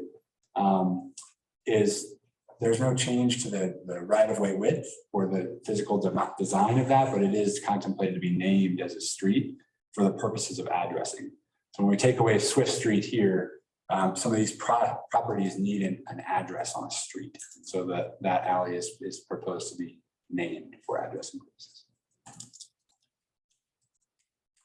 Again, in the southeast corner, a layout change really made possible by the change in stormwater facilities that Jed mentioned. So the current plan contemplates space for a large detention pond in the southeast corner with no direct outlet necessarily to the Arkansas. On the right now, due to a new easement that might be in place with a neighbor, the stormwater can be held in a smaller area and directly outletted, and therefore would allow for South Main Street to be extended in a more direct fashion down to Ramsauer. The contemplation right now is that stormwater facility would be on lot 7-1. I want to just be very clear.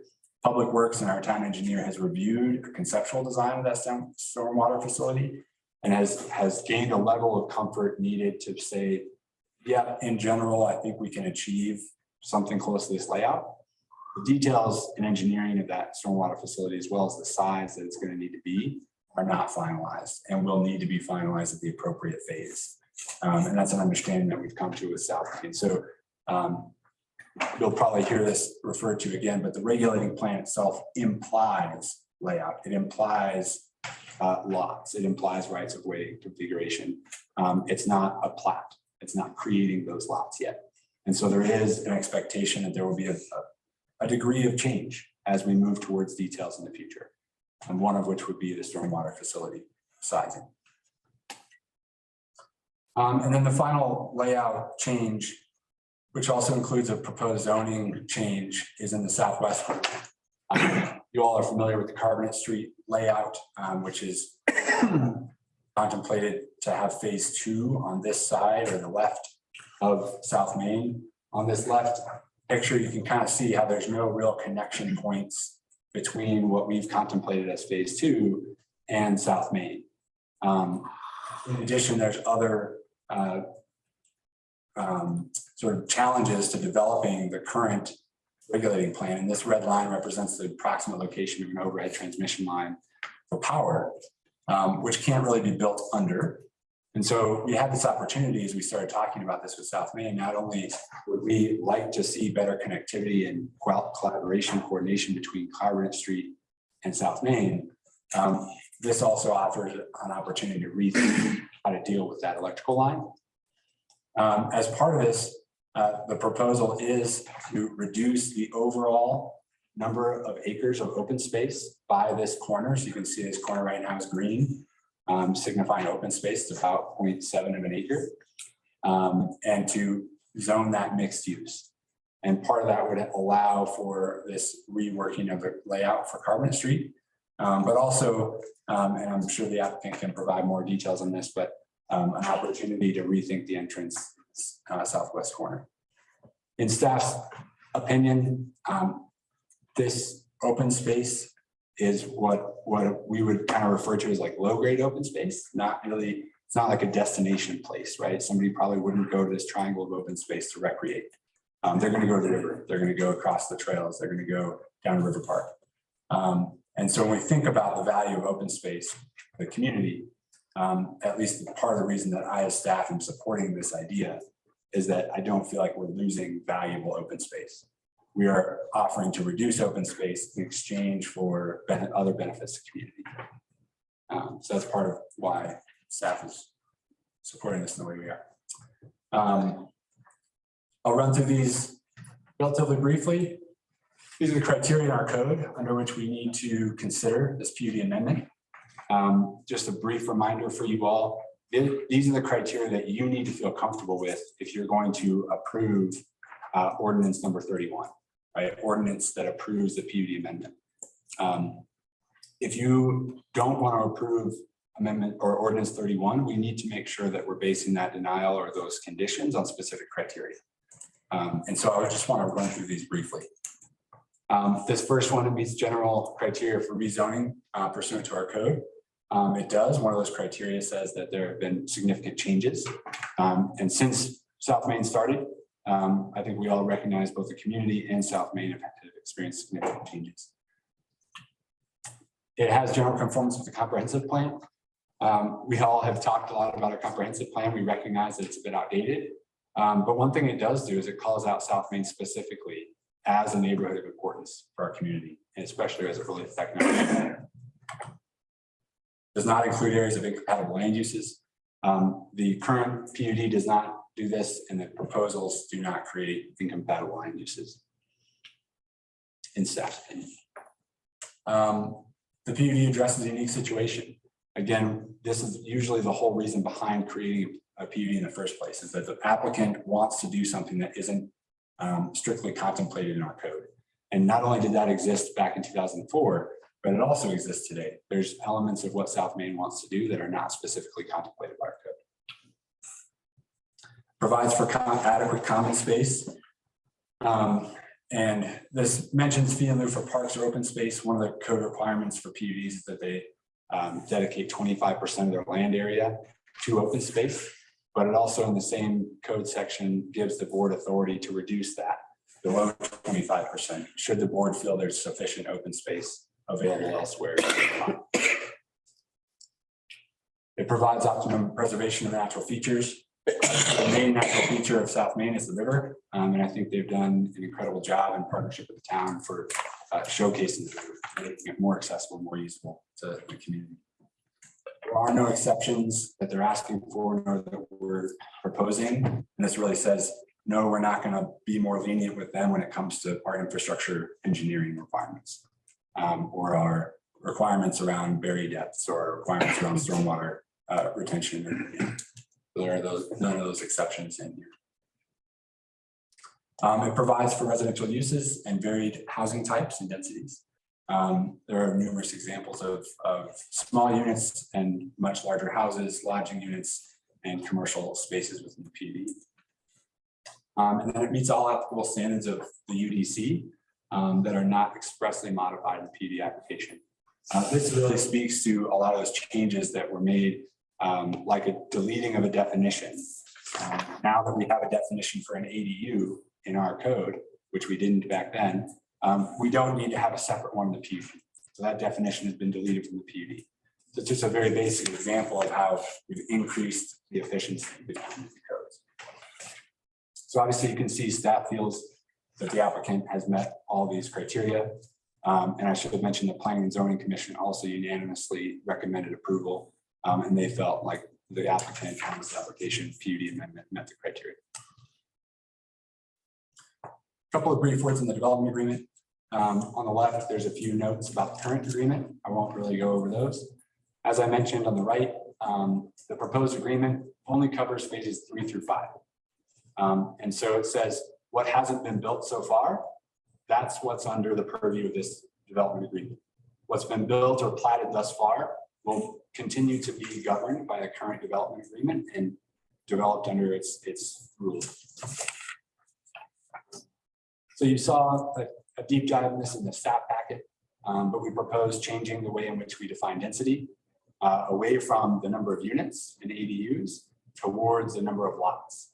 And the primary reason for this is that we want something that's far more easy to track, and it gives the ability to say, if there's 5 small apartment units that make sense on this lot, that may be a bit greater benefit to the community than requiring 1 unit on that lot because we've reached our unit cap, right? And so by moving towards a lot cap, we're able to give more flexibility, but also honor the idea of smaller units moving forward. We're also proposing, or the agreement proposes, a lodging unit cap. There is no such cap in the current agreement, but in negotiations with South Main, staff felt it was important to have some common expectation about how many lodging units there will be moving forward. Not only for practical things like parking, but also for general community feel, to make sure we understand what will be built in the future. As I mentioned, we talked about open space reduction, phasing. The proposed development agreement says that within 2 years of the approval of phase 2, they will have phase 3. So that essentially means that they're going to come in right now, phase 3. Once phase 3 is approved, the agreement says they'll have 7 years before phase 4. And then after phase 4, 7 more years for phase 5. There's also a clause that allows for administrator approval if the applicant asks for up to 24-month extensions on each of those 7 years. So if that makes sense, so it's essentially saying they have 7 years. If they really need an extra 2, that could be administratively approved. Otherwise, it would definitely need to be a sort of amendment to this law.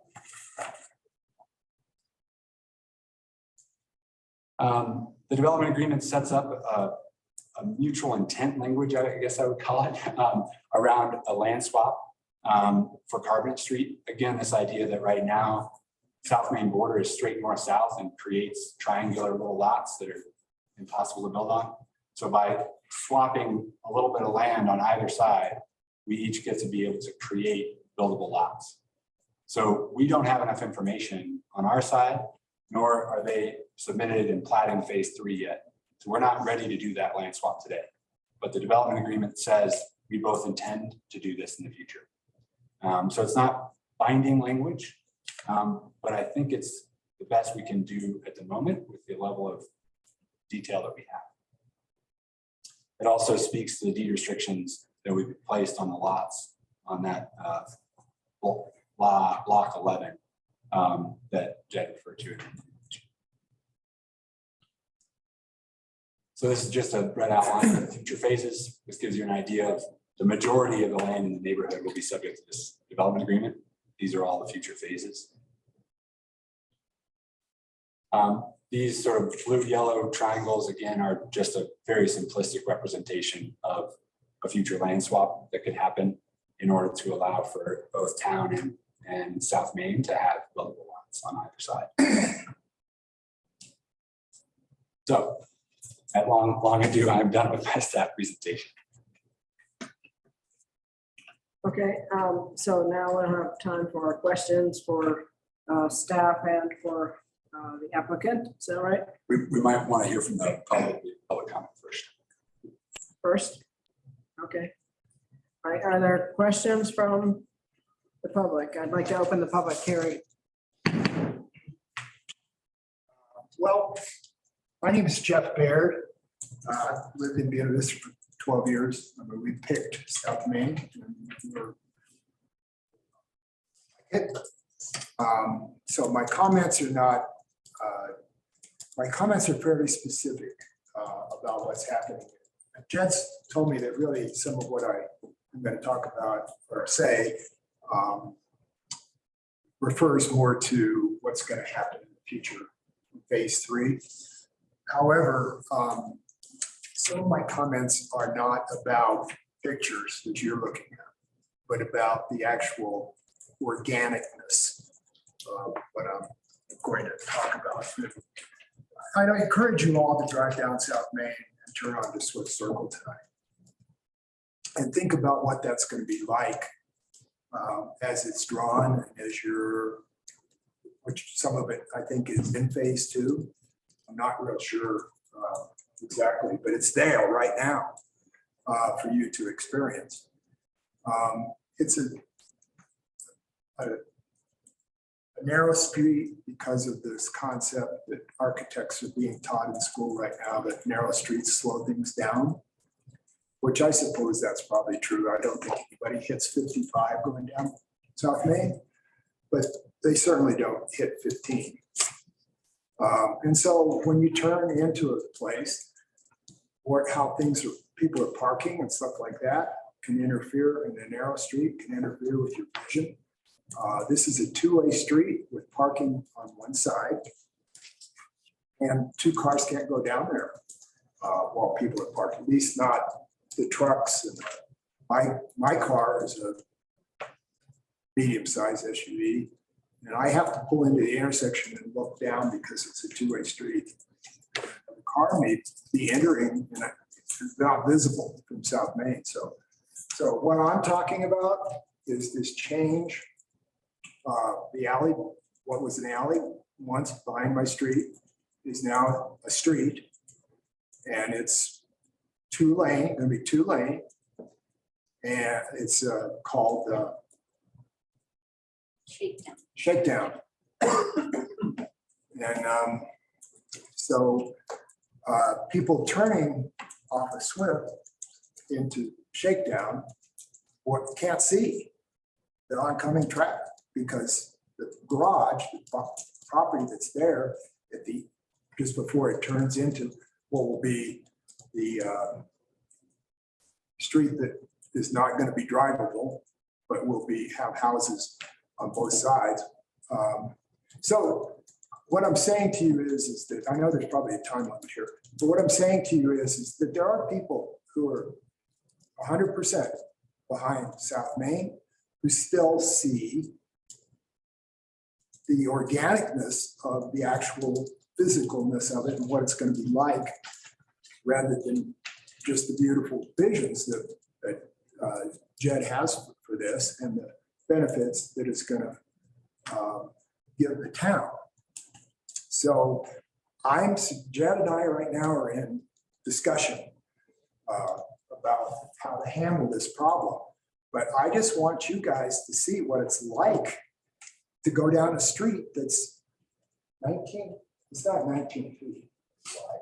It's got an 8-foot parking lane. I see that drawn on here, 8 feet. And it's a 2-lane road. Maybe in Europe, with the small cars, but here with a dually with an Airstream behind it that wants to park and go down to the hotel and have a great dinner, it's just not going to work. I can't do it. I'm doing it every day, driving down that way on purpose because I don't want to drive on a dirt road because of the dust. So I go that way. Anyway, I encourage you to think about these things in the real world and not just look at it as a beautiful rendition. So that is all I'm going to say right now. I'll be back in phase 3 if Jed and I don't come to some sort of agreement, and I'm flexible with Jed. I mean, I'm not hard and fast. I want it to work. I want the town to work. Let me just comment on what some of the other parts of the presentation. The age may be dropping, okay? What's that mean? Kids, schools. The school, part of the ramification of having a lower age group is families, and families mean kids and schools. And we need to do something about, the elementary school, where 28 kids are in a classroom and, it's packed. So people are moving in with families. That was one of the things that attracted us. We didn't want to be in a retirement community. Also, I wonder, is that poverty thing based on the town? It's just on the census website. Because based on the town. Because something like 60% of the children in the elementary school qualify for breakfast, free breakfast. And that is an indication of poverty. So we need to think about these things, all of us. I do care, and I think Jed's done a great job. I like South Main, but I have specific things that I see that I think can be done better. So thank you very much for your time. Thank you. Mark Doring? Thank you, Mayor. Mark Doring, 539 Arizona Street.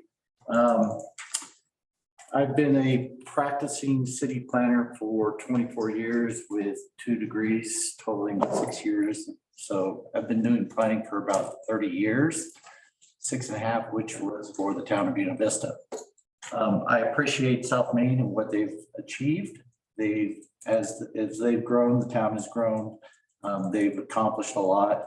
And working for the town, we have identified several problems that are addressed as part of this. The alley connection up behind the dentist office. The parking on the line curve as you get right by Charlie Chubb's house. The power line I identified 4 years ago, said this is gonna be an issue because lots that you have platted don't work because power company won't let you build under them. So I appreciate that, and I appreciate the simplification of the code because town staff has 2 4-inch thick notebooks that it has to have because this is probably one of the most complicated PUDs. But I do have a few concerns, and if you would like, I would like to hand you out some stuff so that I can convey it because unfortunately I don't have a computer. So if I may give you some stuff presentation for each of the members of the board, the attorney and the planning department. Sure. Appreciate it. So I have 3 handouts. I'll give one to the clerk. There you go. If you would, just hold on to them. Don't necessarily write through them. I'll go through them. And if it's possible, I don't know if your staff, one more, sorry. Thank you. If your staff can pull up the PUD as proposed on the screen. Mark, I will just remind you, it's 3 minutes. Understood. That's why I'm trying to get to your staff. So I don't want to necessarily go through all of this, but I will give you the quick slide version, which is the first page that you're looking at, the colored map. Main PUD, if you start at the bottom of the page where the staples at the top, bottom of the page, that is green, adjacent to the South Main PUD, that is open space by the town. To the east is open space BLM. To the north, open space owned by the state and the town. The purple is the dentist. Yellow is owned by the applicant. Gray is owned by the town. The one that is red is residential and was adjoining open space. Under this proposal, it is no longer adjoining open space. Next page shows the current configuration. In the middle, what's proposed with this middle. The third, what I think is probably a reasonable option. A reasonable option wasn't necessarily developed in consultation with anyone. The town staff basically worked with Carbonate Street and with South Main. Did involve the one property owner that's affected by the open space going away. The open space going away is 1.4 acres. It should actually be going up because you're including additional land in the PUD. It's not much, but it is. 1.4 acres is approximately 67,000 square feet. Put it in terms, that's 35 pickleball courts, 10 basketball courts. That open space was promised 17 years ago. If it was a kid, it would be in a junior in high school right now. So the third page shows kind of a blow up of what I recommend that you look for in keeping the open space that was promised to you 17 years ago. I didn't see any presentation that was taken to your rec board. I don't know if they weighed in on it, but in the staff report, it says staff's opinion that open space is not valuable. That open space is valuable. I looked when I bought my property at that open space. Now your proposal is taking that away. So the next 3 images show what happens under the proposed PUD. A 40-foot tall building can be built on the property line instead of the open space that I was promised when the town made a decision 17 years ago. Oh, and by the way, the proposed use, instead of being residential, is mixed use, which is the most intensive use. You're putting an intensive use next to a residence. That could be a bar, could be a restaurant. And by the way, no one discussed in your standards, they're asking for a neon sign ability that isn't allowed in town. So now I have to deal with a 40-foot tall building that it could be a bar or hotel and have a neon sign right on my property. not compatible. And so therefore, I've given you a one page, the criteria that this is not meeting. And I've given you further definition of explanation of that. And that includes references to the comprehensive plan that have not been addressed. So with that, I would just say this is not consistent with the comprehensive plan as proposed. And it does include incompatible land use. I would ask that you remand this back to the planning commission, give them some input on the open space that staff is so willing to give away, and that you give direction on that open space. And I would ask that it is possible to get something in there. In that second page, I recommend that you do put in residential, not mixed use, and that you keep some open space to make it compatible. So with that, I would just say, I want South Main to succeed. I take a little offense to the fact that it's called not valuable open space because it hasn't been built. South Main does a good job building open space. I don't expect that they wouldn't do anything there. And then lastly, I would note the PUD doesn't address a triangle that's missed. That's in the second handout, at the very back page. There's a yellow triangle that is south of the proposed alley for Carbonate Street, north of South Main, is unidentified. So I think there are some things that need to be addressed, and I would ask that you take it back to the planning commission and give them some direction on the open space that you guys are so willing to give away. 1.4 acres is a lot of open space. That I conclude my remarks and I'm open to any suggestions. I think there are solutions that can make everyone happy, but not as presented. And the criteria are right here in your handout that's highlighted in yellow. I would ask that you keep your open space that the board promised the citizens 17 years ago. Thank you, Mark. Thank you. Possible to respond to any of that? It's up to you, Mayor. I'd like to get your response to it, yes.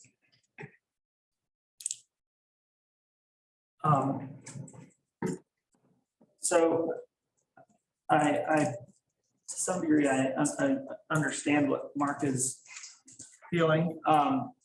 If you look at the original design for South Main, we had a big park on the west side that squared off the old ball field. And all of those houses fronted onto that ball field, which are now, and you can actually, it might even be worth pulling up the design of the old west side of that. Right here, squared off to the historic ball field that was there. That was all zoned up in space, and it was a high school field. It was changed to residential to be given to urban inking developed into workforce housing. There's additional lots that are being donated to developers and plus expenses, it sounds like $400,000 maybe, towards housing. This will be the only deed restricted, non-subsidized workforce housing project in Buena Vista, where I actually paid for the land and put in all the infrastructure and did all the entitlements, and I'm going to build the units, and I'm going to deed restrict them. So without subsidy. I also just, with all due respect, when South Main builds up next to properties, we do a nice job. The buildings are going to be very nice. There's no evidence that it would hurt property values or anything like that. So I think it will certainly be different. It's not intended to be a heavy commercial area, and I would consider zoning that as residential if you thought that was something that was helpful. That zone district would work for us in that area. So it doesn't need to be mixed use in the corner there. Maybe there's a buffer of a few lots that go to mixed residential, because I think that's our intention on that corner.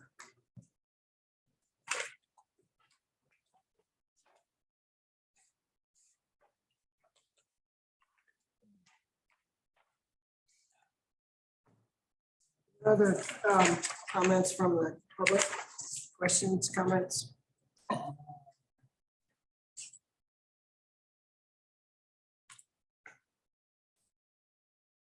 Shall I close the public comment period then? You can close the public comment. Okay. Public comment is closed, so the board can now deliberate on the issue at hand and can also deliberate on the matters that Mr. Doring brought up. Having heard, a response from Jen.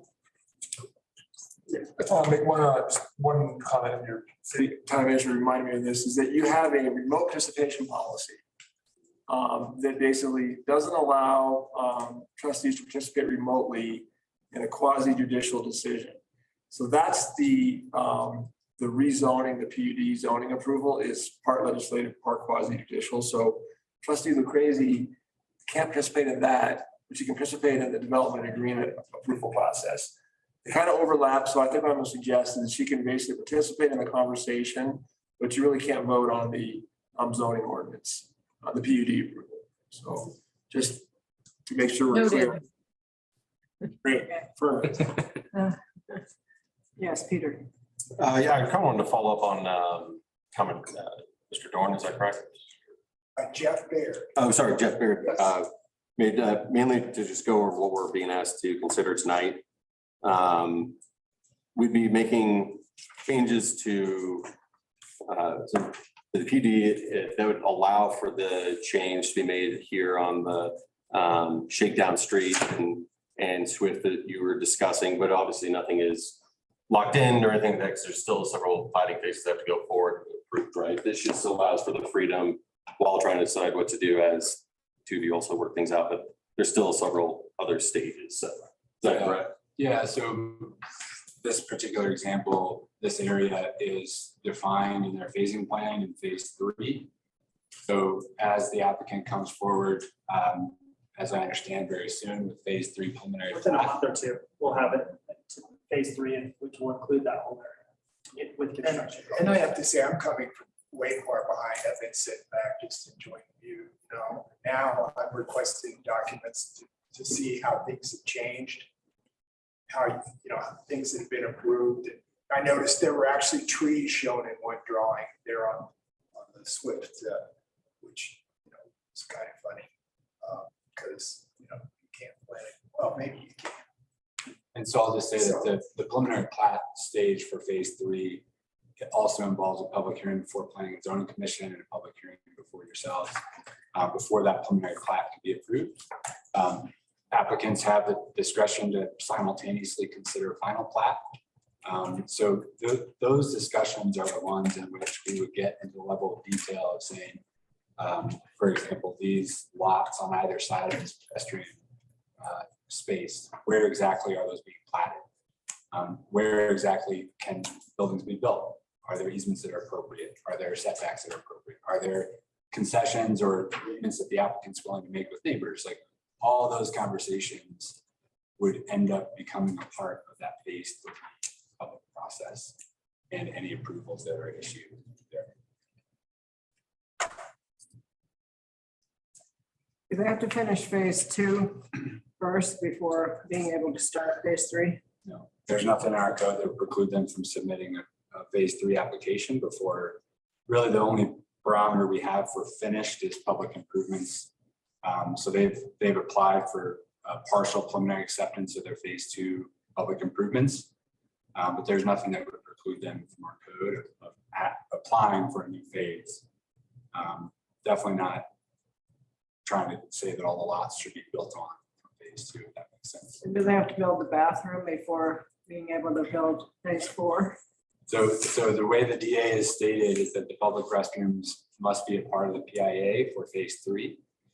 So that's when we'll be defining what exactly is being built. So we'll have construction documents for those. We'll have financial surety for those.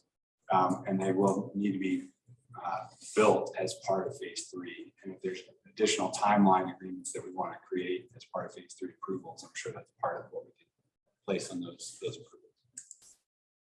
So yeah, I mean, phase 4 would not be able to be approved until the PIAs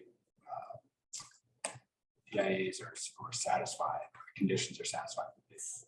Much like right now, phase 2 approval said that a condition of phase 3 application is that this PUD amendment and development agreement are approved. So they can't apply for phase 3 until this is done. A similar condition can be done. And is it feasible to accommodate Mark Doring's complaint by his being required to zone that one section residential? I defer a little bit to Jeff on this. I mean, Yeah, I mean, it sounds like the applicant is willing to do that. So it could be a condition of approval is that, I'm not sure exactly which area it was. I didn't follow all the details, but I mean, unless Mr. Selby has a different thought, I thought I understood him to say that he would be happy to change that from mixed use to our single family residential. Yeah, I was thinking kind of this block here. He lives here, so I was thinking like this area here, like switch that over if that. We wouldn't put, our plan is not to put business out there. So It's shown on the third page of that coloring map. That green line up there, is kind to be a trail. That, yeah, the dark green line is proposed to be a trail. There are 3 trail connections that come in there directly to the south. I want to just reiterate that I have not seen any of these things. So none of those, what you're looking at has been looked at by anyone else besides Mark. I think that, or I'm sorry, my last talk.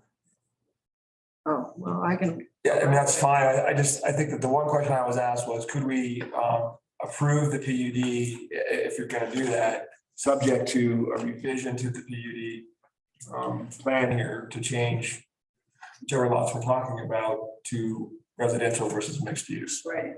And that's, you can do that if you want to. Okay. Because it seems like that would satisfy both parties.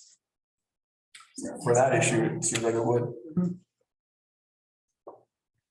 I guess I thought may I speak? Please, okay, I'm not sure about all the protocols here, but I thought I heard the applicant say something about residential backed into mixed residential or something. So are we talking about, what are we talking Oh, about? sorry.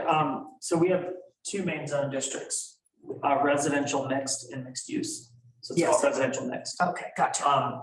So the blue area is residential mixed, and then the red area is mixed use. So I was thinking if we put the couple lots next to the apple or the neighbor as residential mix, I think that would be in character and consistent without giving him a buffer so he doesn't knows he's not gonna be next to a bar, for example, which I think, that would be obviously the biggest thing is if a restaurant or bar went there, which is a mixed use used by right, not residential mixed. Okay, thank you. So I think from my perspective, that's the biggest issue.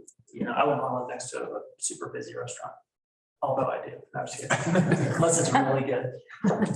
So are we referencing like lots 11, I was 14, thinking and 11, 13? 13 and 14, but that would give them a 100-foot buffer. It seems pretty. To clarify, mine was lots 1111 through 1114. And proposing to reconfigure them as shown on the third page, as shown in the blue squares.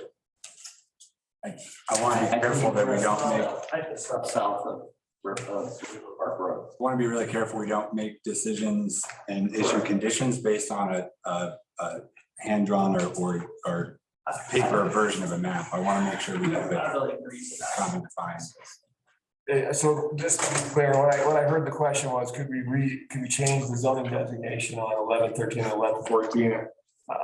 That was the question that I was asked by the mayor. We were discussing reconfiguring lots. We can certainly have that conversation if you'd like to. That's just not what I understood the question was from the trustees. This can also be something that if trustees feel there's more need for staff to research, because this is brand new information that is brought to the table, that you can table the matter for them to get more information at least.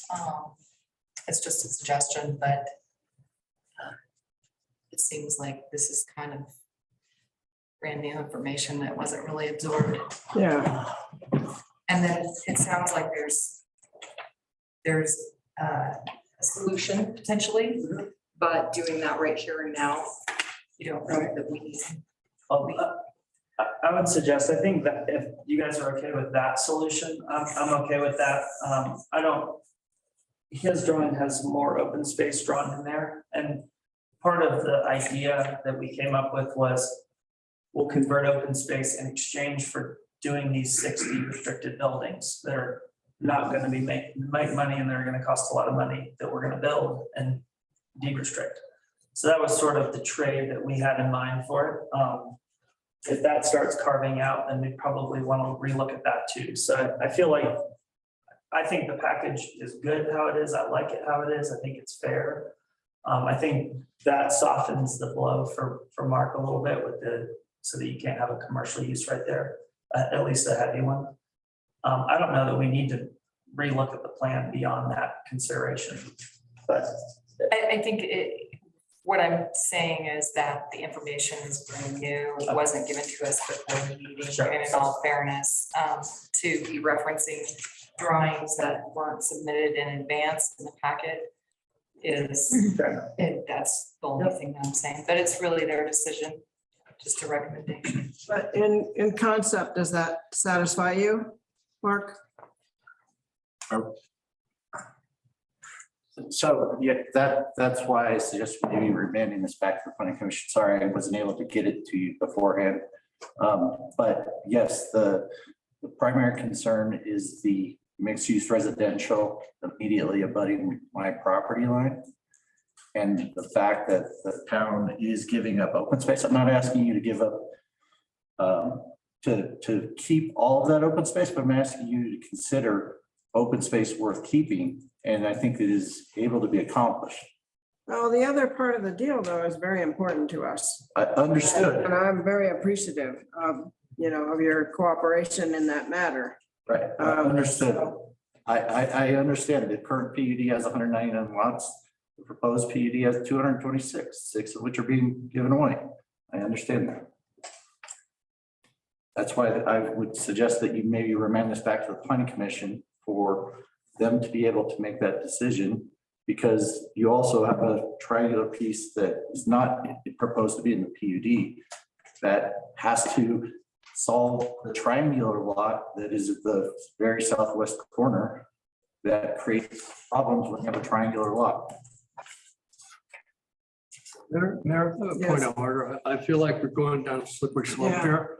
We're getting a lot out of process. Yeah. And I think we need to reel it back in. Okay. Okay. Just as a note, this is one of the issues when you typically close a public hearing. It happens almost every time I do one of these hearings. Is to close a public hearing and you have to ask more questions because something comes up.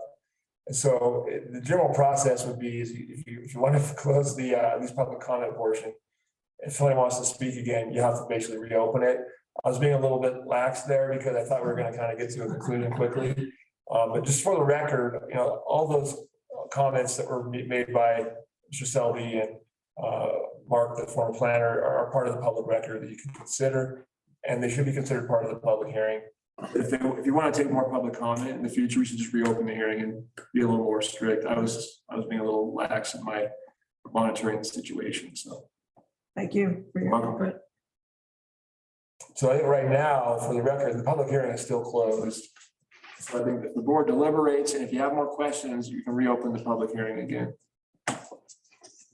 And this is not the only issue, most likely. Are there other issues that people want to talk about with regard to the development agreement or PUD? I would like to talk to, I'm just trying to figure out, I've got a lot of questions, but I guess I wanted to understand if the workforce housing, or whatever it's being called, is that just for, I mean, it seems like it's for people in town, not just South Main employees. The wording in the development agreement is that it would be deed restricted to long-term rental housing. So it's not defined as only for South Main. Now, they'll own and manage it, so they can develop their own tenant selection criteria as long as it meets the restrictions. So by the letter of the law, it would be open to fair housing laws and folks that could apply, but it will be subject to whatever. All right, and then I'm trying to think what, it's such a long document, but what were the 30-day leases? That seemed. So I think there's two parts that I can recall that mention 30 days. So one is the definition of lodging unit, which is lodging unit is a room or another unit that is not able to be leased for longer than 30 days, right? So it's meant for lodging, it's meant for short-term accommodation. The other aspect is the opposite of that, or the inverse, which is a residential unit where lease terms have to be at least 30 days. So does that answer your question? It kind of does, but even if you could, the second the second item that you mentioned, if those turned over every 30 days, that seems like it would affect the feel of the neighborhood. Yeah, I think the intention is that there's a lot of reliance on seasonal employees, both I'm guessing in South Main's businesses, but also in our broader economy. And so the intention with a shorter, like a month-to-month lease, would be to allow folks that are here seasonally working to find a shorter term lease versus a 12-month lease. I do get that. I just think 30 days is kind of short. I mean, you would think in terms of a summer employee versus a monthly employee, it seems like to me, but I might be wrong about that. Another question I had, and I noticed this came up in the P&Z minutes, is there's a bridge there that's in the site plan that I pulled up off the site, South Main, or a planned bridge, a future bridge, I guess it's called. And I don't see that in any of our phases. So I was wondering what that story is. It sounds like it will be built, but is that a negotiation that has to happen down the road, or is that settled about if South Main builds it and pays for it? It's a future conversation. It's a conceptualized placement of a bridge that has been an idea for a long time, but never. I hope I can answer that. No, we're not going to do that right now. So from my understanding, exist. it's a conceptualized location for a future bridge, but there's no plan on either side, town or applicant, on how it get built. Okay, but I thought that the applicant said in P&Z that it will get built. I thought that was in the minutes there. No, did I not have that right?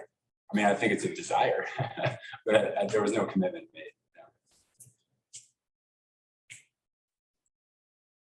Okay, I just worry that that's something that's going to come up later that could stall progress on the phases.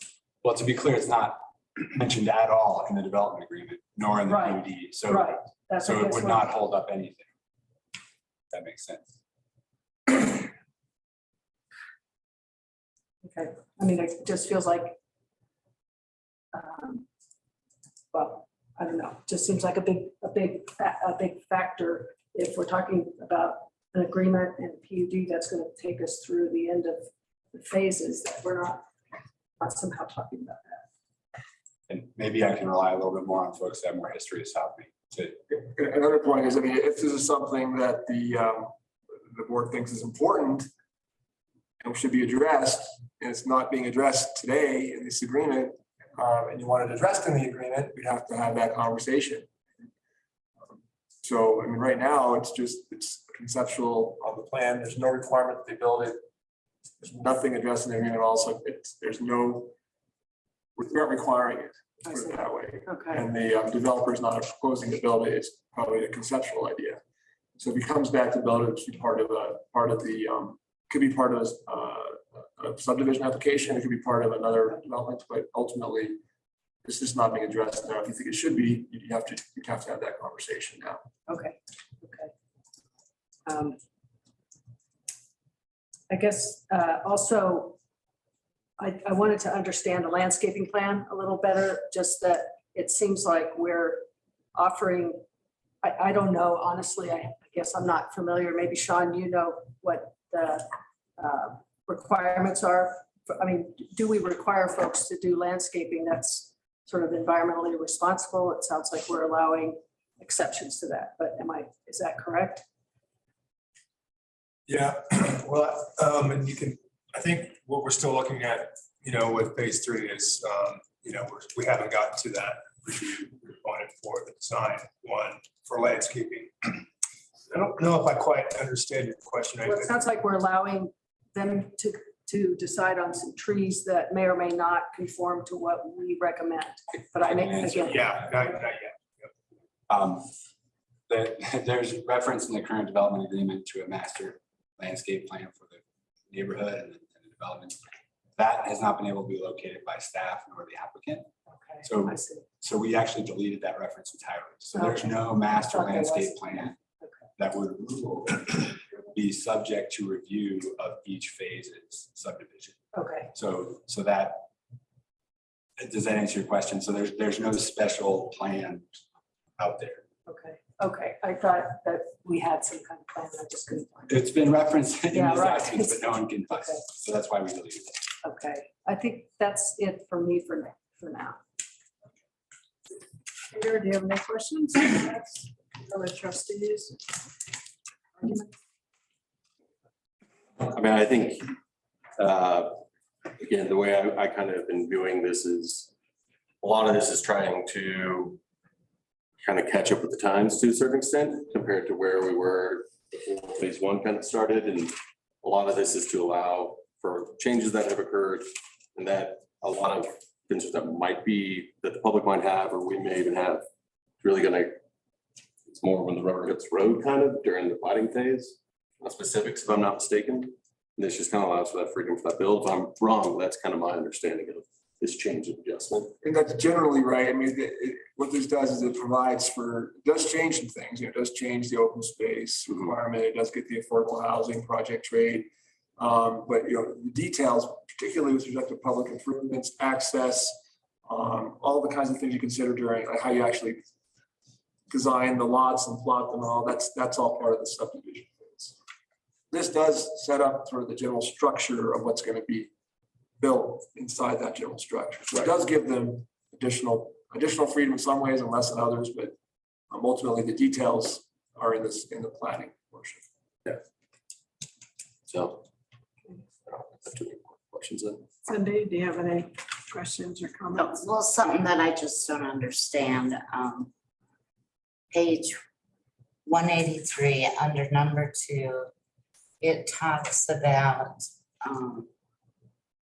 the DA creates a limit of 150 lodging units for the remaining phases.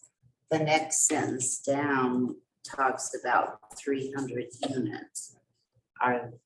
In the next sentence, are you doubling what they can build out? And I thought that part of it was based on water. Yeah, so it's a great question. So because this development agreement only pertains to property that is yet to be platted and built, the number of lodging units that can be capped have to be thought about on that property, that physical area. That number is 100 on the yet to be built areas, yet to be platted areas. There was a lodging cap of 100. The parking plan, which is what this references in this next sentence, is a plan that outlines how parking is dealt with in the entire neighborhood. That plan has a separate line item for 300 parking spaces for lodging units. So that discrepancy acknowledges that the currently built lodging units, if there's 67 currently built lodging units right, on currently platted land, and even undeveloped but currently platted land that won't be subject to this development agreement may have lodging units on in the future. So therefore, we want to make sure the parking for the neighborhood as a whole contemplates lodging. And so we wanted that larger number in the parking plan to make sure that lodging is accounted for, if that makes sense. So that's why there's a discrepancy in those two numbers. Okay. And my other thing was in number 3, where the phasing plan and timing. Given 7 years to build out, and if not done administratively, they could extend that another 24 months. I definitely won't be on the board then, and I won't have anything to do with the decision. But I think something should come before the board explaining why and when to expect it to be finished. No offense, there's a little history there on finishing projects. And if you're going to stick to a timeline and stop a development because they haven't done something within a certain amount of time, I think we should at least expect an explanation and a timeline of when it will be done within that 24 months. That was it. Okay, you could propose that we, that we request that to be added in. If you want. That would be how other people feel about it too. I actually concur. That was going to be something I want to notate as well. But would you like to see, would the opportunity for that to be administratively approved still be okay if there were language added that a report is provided on the consent agenda to you all? Or are you saying that you would like to be the approver of that extension? I think the board should approve an extension. I personally trust staff. I could see it going through staff. And if there was anything red flags, I'm sure staff would present it to us. I don't know if we have to go through that extra step. I think that's why we have staff in place to relay information like that to us. My personal feeling. Devin? Yeah, I trust staff, we don't need to have more extra things. I think if staff thinks that we should weigh in on an extension, I think that we should, but if I feel like it can be handled administratively, I think that's Okay. fine. Peter?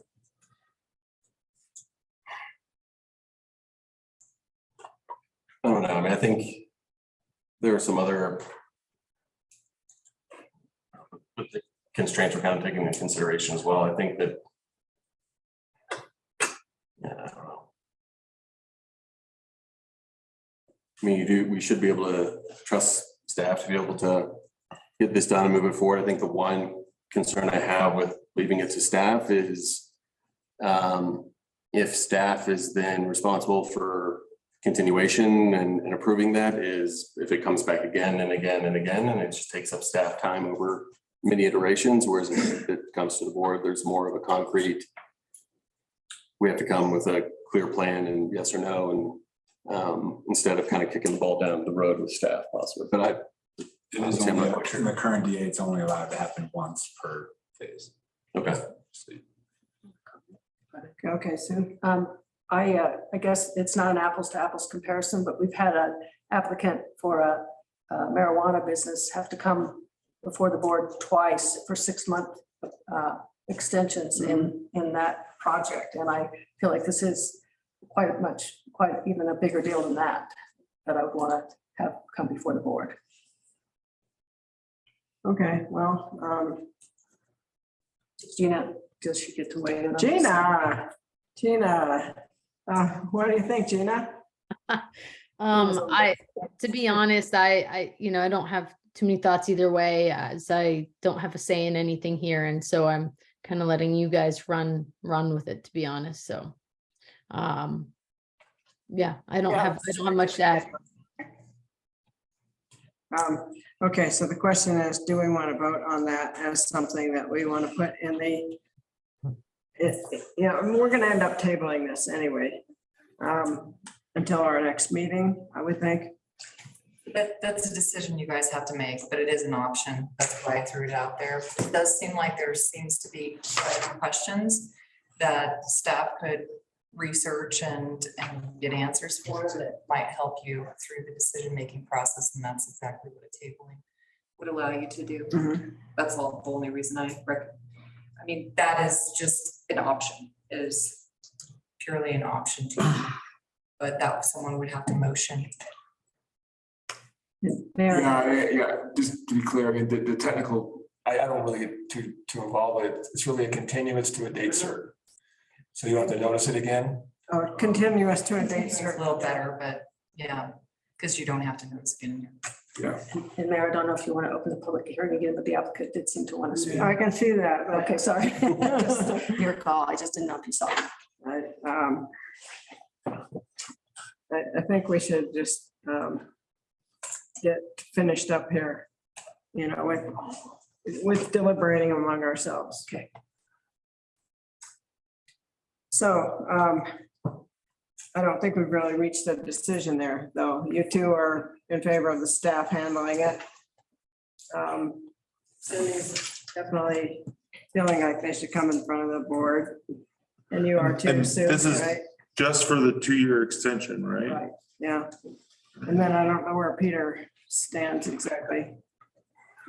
Yeah, I'm not adamant one way or the other, but I think if it came down to a vote, we're gonna go one way or the other. I think I agree with Sue's comment. We're asking others to come before the Yeah. board for extensions. That just seems reasonable.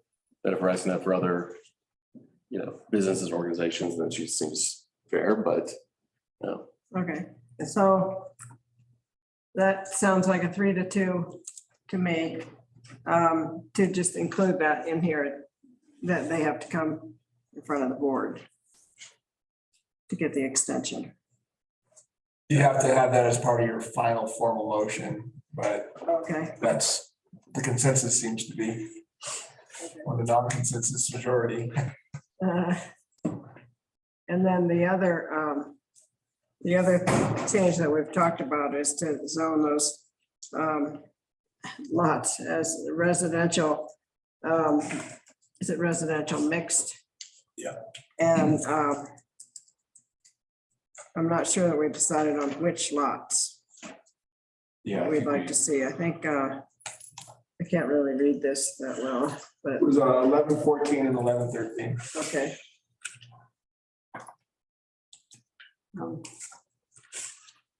Yeah. So At some point, do we want to address the issue?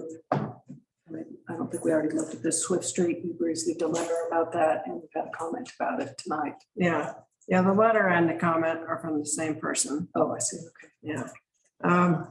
And Wait, I have a, Faye, the email was from somebody different besides Jeff. is that right? yeah, Yeah, it was two different parties. There was Okay. Jeff and then Adrian. Okay. It's two different people. I think, that commented on that. I have a feeling about this is that I think a lot of, some of these things with like zoning are things that we're deciding now, but I feel like this is one of those things that will be decided in the final, in the preliminary and final plat process of actual phase 3.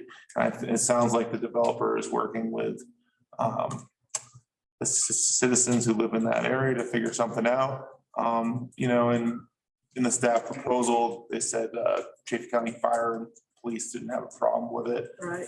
And I think it's something that when it comes back before the board for phase 3, those are the things that we can decide on for that specific spot. And I think, overall, I think staff has worked with the developer really hard to figure out this PUD, and I think it lays out a lot of really great compromises and also works well with what our code is doing now as compared to back in 2004, 2008 or whatever. And that we're not approving phase 3 or phase 4, phase 5 are approving the PUD just and those come with these things. And I've been also reading, I've been sitting over here quiet for a while, so I'm gonna talk now. But I was also reading through the filtering questions, thinking about our vision and thinking about overall what is best for town, and I feel like what is laid out is overall best for the citizens here. If you go through all the questions, I feel like that's what we're shooting for. Is it ideal for every neighbor everywhere? No, but that's kind of our job. Is that sometimes people aren't going to be excited what's in their backyard, but I think if they work with their neighbors, they can come to a conclusion. So I don't know. I wouldn't like to table this. I think it's a really great PUD. If we can, figure out a way to iron this out now, I think that would be great. But if we can't, then I guess we'll have another meeting about it sometime soon. Well, on the issues that we've talked about so far, if we could get the applicant's agreement to it, could we do this tonight if we don't come up with more things? Yes. Okay. So now you exist. Anyway, so the question will become whether the applicant would agree to it.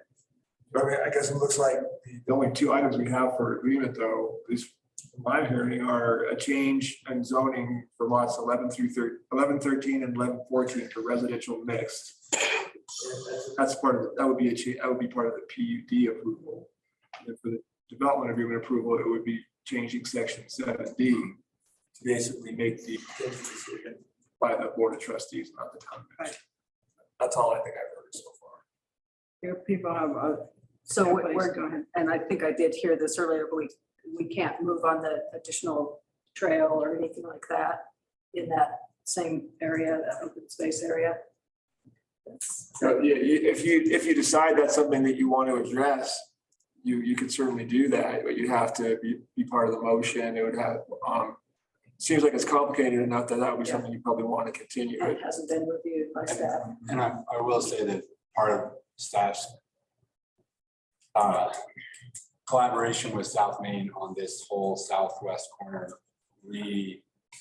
redesign is a pretty robust multimodal trail connection going up this right of way that would connect to Arizona Street Trail here along River Park Road and allow folks to get straight up to Carbonate Street here.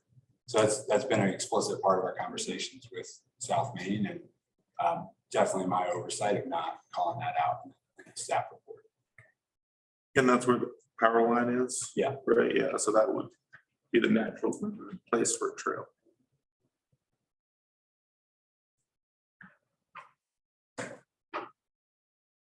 Okay, anything else? I'll just pull up on the screen, then just a reminder that if you are moving there towards it, asking for motions, we would ask that resolution number 71 with whatever amendments are appropriate would be considered first. And then ordinance number 31 would be considered.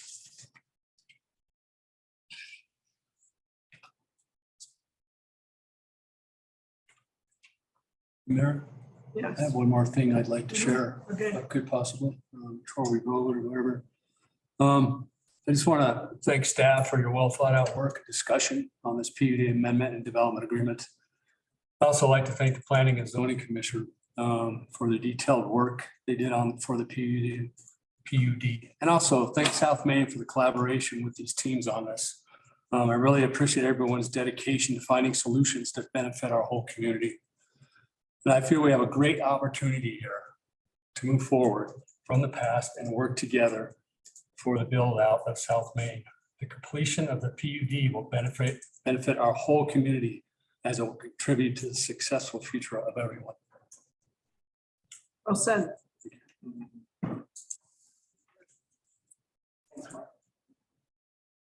That's the tie-in with Carbonate is just really helpful. But the timing of that was perfect. Yeah, that's really good.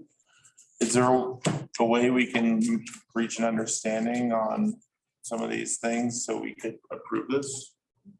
I think so. I think Jeff already identified the relevant section, and I believe I can try to find the packet, but I believe it's deleting a sentence. I got it, yeah, so basically, if you're gonna do the development agreement first, and assuming that we're leaning towards approving it, it would just be a motion to approve the development agreement or the resolution, subject to a change to section 7D to make the Board of Trustees the authority that approves an extension of the deadlines and not the town administrator. And then we can just make that revision before it's signed by the parties.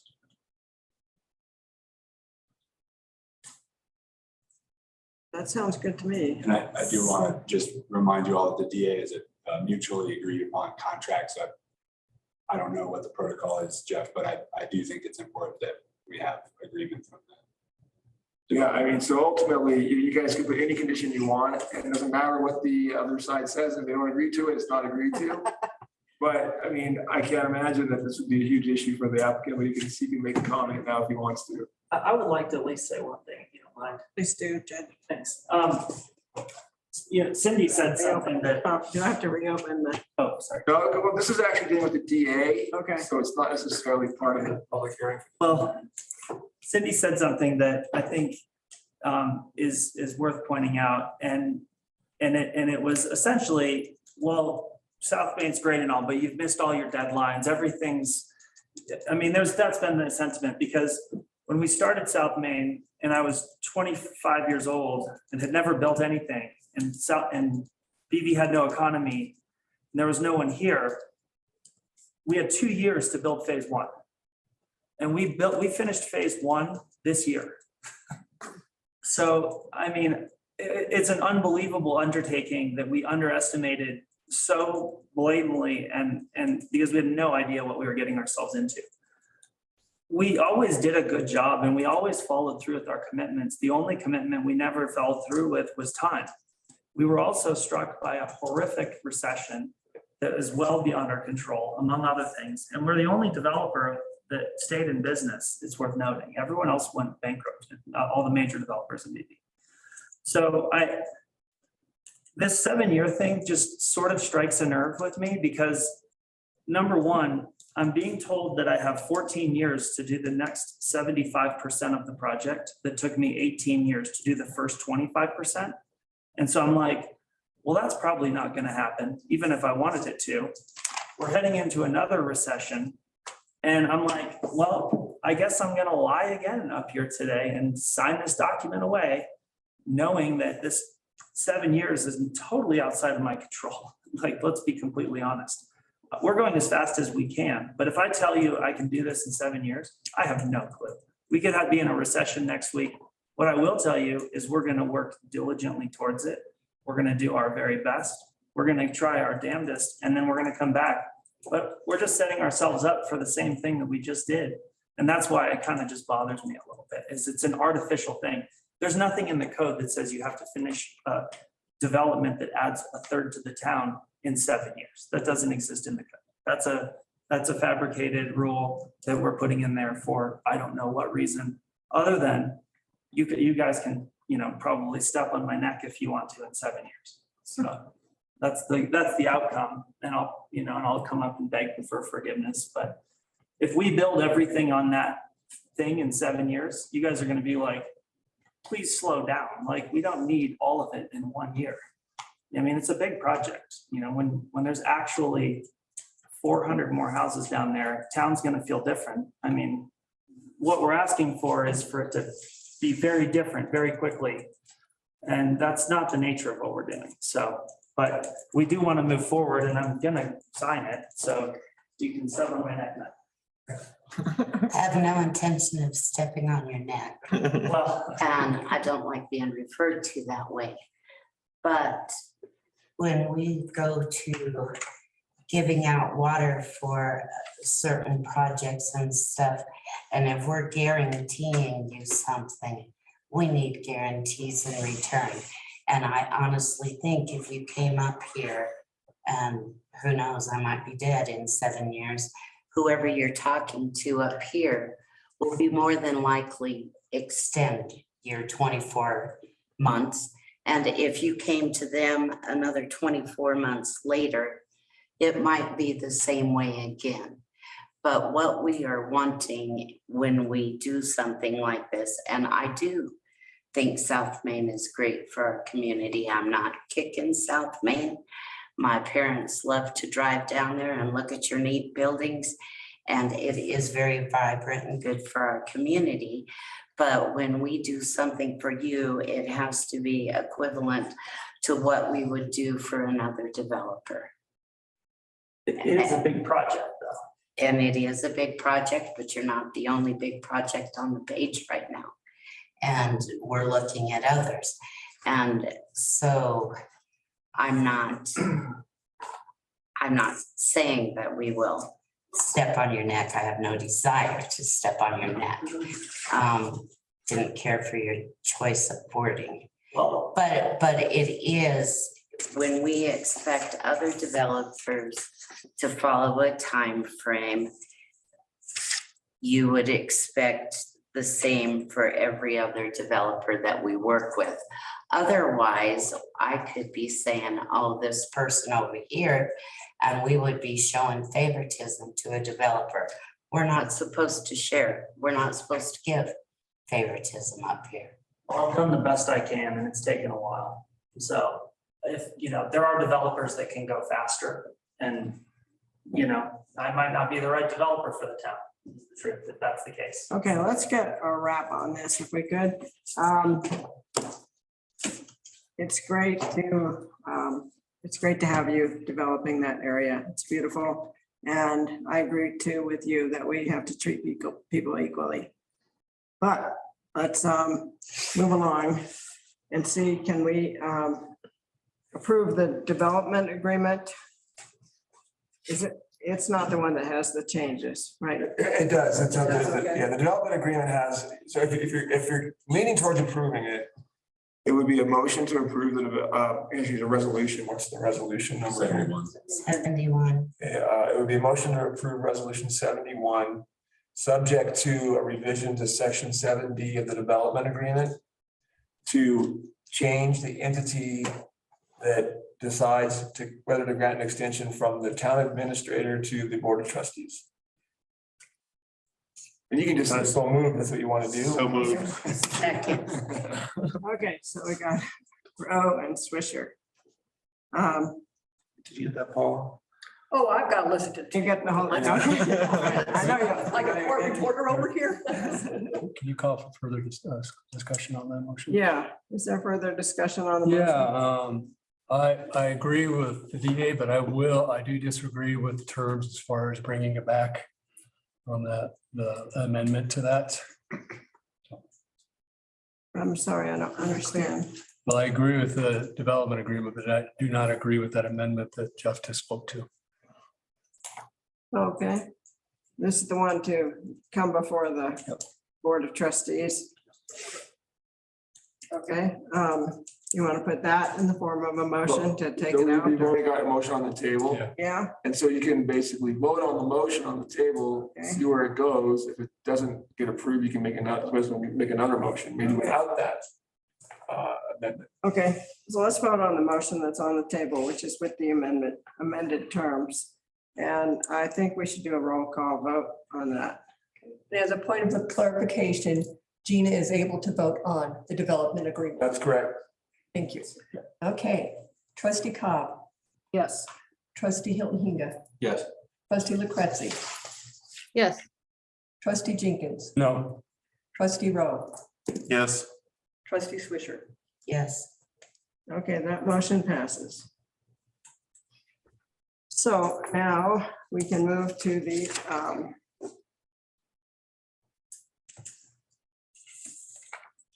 ordinance of the Board of Trustees of the town of Buena Vista approving the amendments to the South Main Planned Unit Development.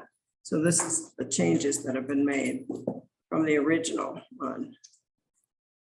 And does this have any other changes in it, Jeff? Yeah, so once again, I want to make sure that I'm just giving you a sample motion. It's not what you have to choose to elect, but it would be a motion to approve ordinance number 31. Thank you, Joseph.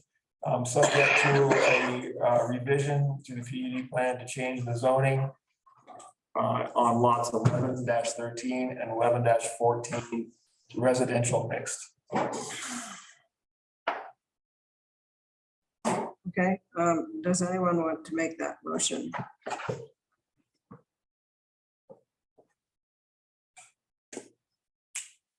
All you have to do is say, so moved. So move. Thank you. Does anyone want to second that? Second. Okay, so we have Jenkins, Swisher. Discussion, Mary. Further discussion, Mark? I just want to explain my vote. I just want to say that PUD definitely meets all the criteria that was laid out by staff. Especially on page 193C, there has been a significant change in the area warrant a zoning change. And the additional criteria that were stated on pages 194 through 196. Stating the reason why I will be voting. Thank you. Appreciate your explanation. Let's do a roll call again, please. Okay, and Gina cannot vote on this one, correct? All right. Trustee Cobb? Yes. Trustee Jenkins? Yes. Trustee Hilton Hinga? Yes. Trustee Rowe? Yes. And Trustee Swisher? Yes. The motion passes. So I believe that we can close this hearing now. Hearing is closed. Thank you, everyone. Congratulations. Thank you. And thank you, Joseph. He's been excellent at problem solving and finding solutions. He's a great asset. So Thank you, Joseph. we're lucky to have him. Hard work on this. Thank you. Appreciate it. Thank you. Okay. I'll do a lighter topic. We're going to the budget now. What? Where's everyone going? It's my show. Wait, come back. I enjoyed not having. Oh, wait, that's mine. I need to bring candy over to the other side of the room. What? What about bringing candy to Topeka? I'm in need of candy too. You're in Topeka. Are you in Topeka? At least you're on Central Time, right? Instead of Eastern Yes. Time? Yep, I'll be back on the 10th, so I'll be back Thursday. You know, Phil, if you just throw that out, people know it's yours because your name's in there. Dang it. Show. No, what your food? Man. What's wrong with your food, John? I don't want it. Feel like yours. Thank you.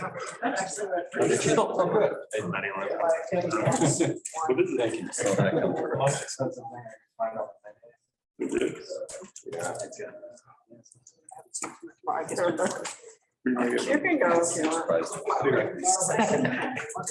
No, well, I looked at the expensive thing, I'm like.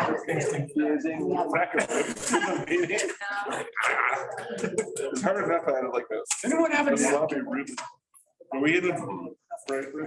Sarah, did we take a recess? Yeah. Take a recess? Okay, everybody got real relaxed. All right. Can we mute the, can we mute? Okay. Well, thanks for hanging in there. What a ride, huh? Just talking about eating ribs over here.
On you was 6 years ago at this show, actually. Since then, we've had a lot of time to talk about a lot of different things. It seems like everyone in the world knew about our infamous encounter at the BMAs. But something that you may not know is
Coming to meeting.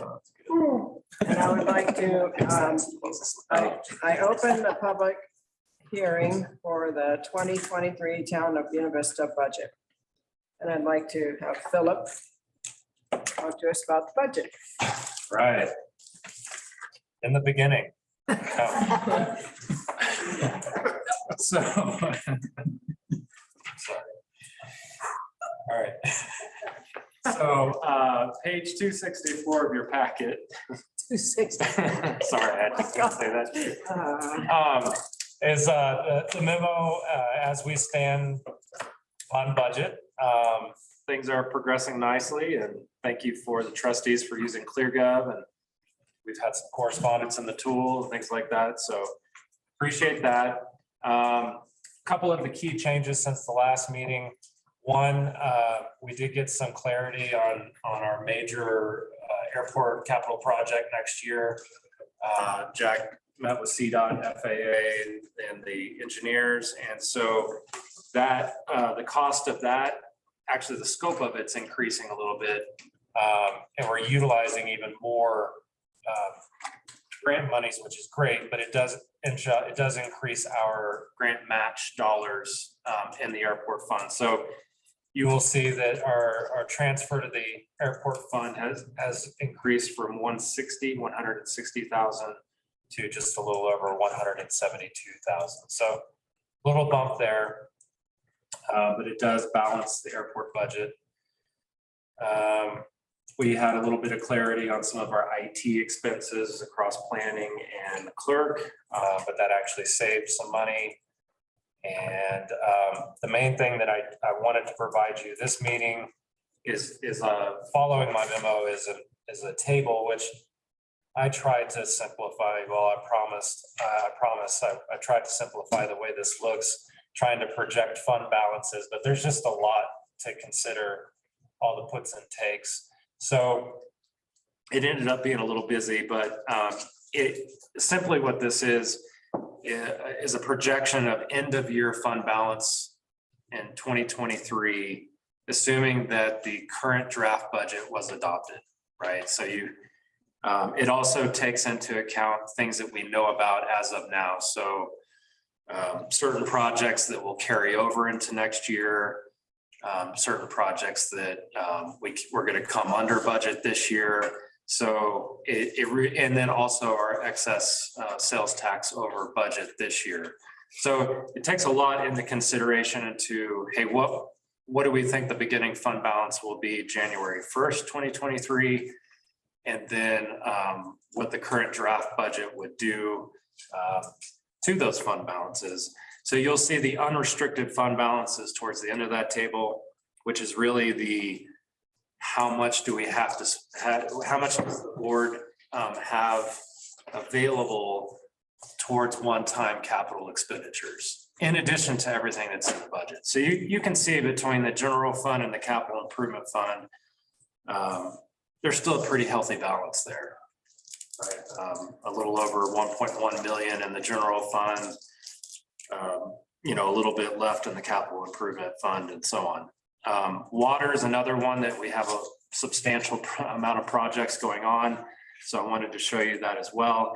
It does include a payment towards Bray Allen.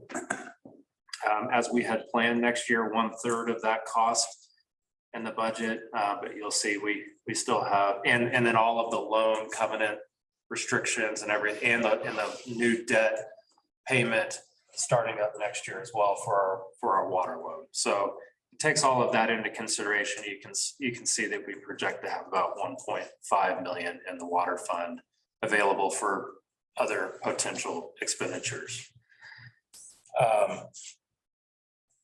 One thing that Mayor Fay contacted me about this week, and I think she's spot on, is we do still have a little bit of a gap here between what we're planning to transfer to the capital improvement fund for capital projects and our total project list.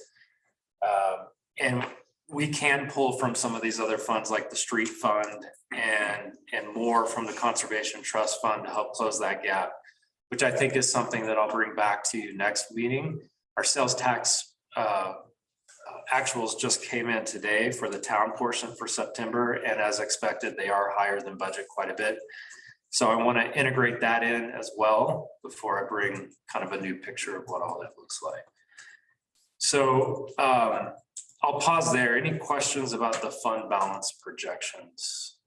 Does that make sense? When you say pull from the street fund, does that mean we give something up that we planned on doing for the street or no? Yeah, thanks for a good clarifying question. What I meant by that was a project like Arizona Trail and Bridge. part of that project is improvements to the streetscape. And so I do believe that under the restrictions of that fund, we could utilize some of our fund balance or some of our surplus projection next year out of the street fund to help contribute to a project like that. Thank you. But it would not take away from any other street projects. Any other questions? I'll add one other thing.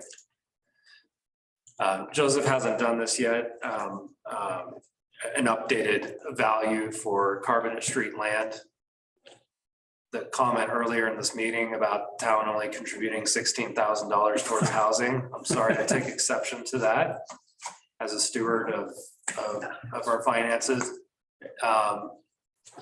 And what we're putting on the line with an additional potential $400,000 expense. There's a lot going to that topic out of our budget.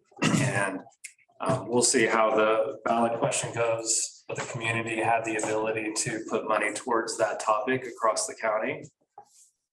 And we'll see what the voters end up saying to that, but town has a lot of obligations and a lot of resources are going to housing. One of the reasons we have such a healthy general fund balance, even considering all of the projects we have going on with the new police station and things like that, is because we did sell some properties. We did not go to the taxpayers for additional revenues beyond what they're currently paying. So I think we can stand pretty proud of what we're doing towards all of these priorities. So thank you for letting me say that. Okay. Anybody have further questions for Philip on the budget? Okay, I'd like to have a motion to continue the budget hearing to next time. Yeah, it must be. Today's the I'll make a motion. 22nd to November 22nd. Is that a budget hearing? Yes. Okay, November 22nd. Okay, who made the motion? Gina? Me. And second was Cobb. Lucrezi, Cobb. All in favor? Aye. Any opposed? Motion passes. Okay, the next one is the question whether someone would make a motion to cancel the Board of Trustees meeting scheduled for December 27th, 2022. Just have a quick question on that, Mayor. Yes. Do we assume we'll vote on the budget on the first meeting in December or this next meeting? The first meeting in December is how we line it up. Okay. If for whatever reason it's not approved at that meeting, the board would need to have a special meeting. If the second meeting is canceled, you'd have to have a special meeting to consider it again. Okay. So We'd be spending Christmas together, basically. The 15th is your deadline. Oh, it is. Okay. Oh, it's 15th. tight. Okay. All right, so does anybody want to cancel that meeting on the 27th? Yeah. I move that we cancel the meeting on the 27th. Thank you. Is there a second? Second. Okay, it's Cobb, Lucrezi. All in favor? Aye. Aye. Any opposed? Okay, the motion passes. Now we have trustee interaction. I'd like to go first. And what I want to do is to want to thank Joel for his so many years of hard work here as a trustee and as mayor. I listened to many meetings sitting in the chairs out there of Joel when he was mayor. And then as our water guy, special projects manager. Thank you. Thanks, Larry. It's been great. Thanks, everybody.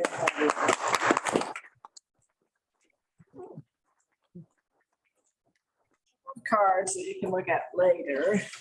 And then we have a couple of little gifts for you. Oh, And this one has to do with your nickname. Which one? It's the only one they've told me. I don't know. Aquaman. That's fantastic.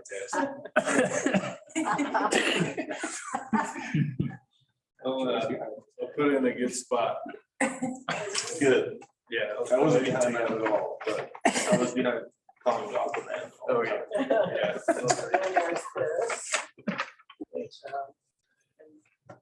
Mind you, what you built here. Along with other people, Can I open it? of course. Week of Christmas. Well, we're going to that meeting on the 27th. It's a fun time hanging out here. I'm sure. Well, I'll be here. You should be here. Oh, that's fantastic. Logan's photo. Yeah. Yeah. Well, thank you all very much. I certainly appreciate it. I'm not going anywhere. Good, You can always call me. good. You want to. Thank Got you. my phone number. I think it's still published somewhere. Well, Yeah. Thank you, Joel. Thank you. Thanks, Joel. And we'll see you in about 5 minutes, I think. So,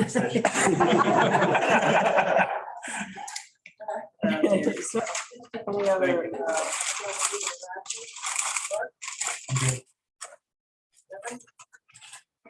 yeah, it's gonna be weird not having this guy here to Yeah. smirk at behind me. I really appreciate everything you've done, Joel. You helped me a lot when I was a free trustee and had no idea what was going on. So, and now I know a little bit more. But thank you. Yeah, I don't know. I don't want to talk to, I know it's late, but I want to talk a little bit about the Meadows and how disappointing and shocking that is. I've had a friend who lived there and it's not a really great apartment, but it was pretty affordable and now it's not. And I don't know if there's anything we can do about it as a town. I don't know if there's something we can do in general. I don't know anything about rent control or doing something to really help people here in town, but those people are gonna be kicked out of their houses and they're gonna be homeless. And that's what's happening. And 6A is looking very bad. So there's no housing money. So I don't know what we're doing. So I just feel very disheartened about housing and living here, and I have friends moving away, and I don't know, pretty soon I'm gonna have to start looking too. So it's just, I don't really know what we can do as a town to help with that, with land or whatever, but I don't really see a future for young people or people like me here in town. So that's all I have. thank you. Yeah. Yeah, it's a sad story. Sue? I just wanted to acknowledge what I think others have seen, and Philip sent out a picture of it. At least I received one from him, and our Eagle Scout, Edward Carrier III, it's completed his project, and it's quite cool. If you haven't seen it, it's a mountain scope. I think most of you were here when he presented it, and I saw it, I think, very soon after it was fully installed, and I was very excited about it. So I encourage you to go take a look. It's just, across the board. Yeah, cool. Yeah. That's it for me. Okay. Peter? No, I was excited to get the comp plan survey that was sent out and working on that and just thinking about it and then having multiple thoughts after I submitted it. So, Alias or something, can you? What's that? You use an alias. Yeah, it's true.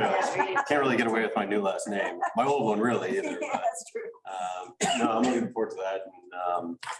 And, I think also revisiting the old comp plan I read it a while ago, but be reading it to answer some of the questions and going through it and seeing some of the same issues that are still here and like looking at the action plans there and saying, did we fall through on that? Did we not? And like, how do we actually benchmark and stuff like that? And I think it's obviously a massive challenge that, you all are mainly undertaking and we're going to be a part of, but it was just great getting that survey to kind of get that process flowing.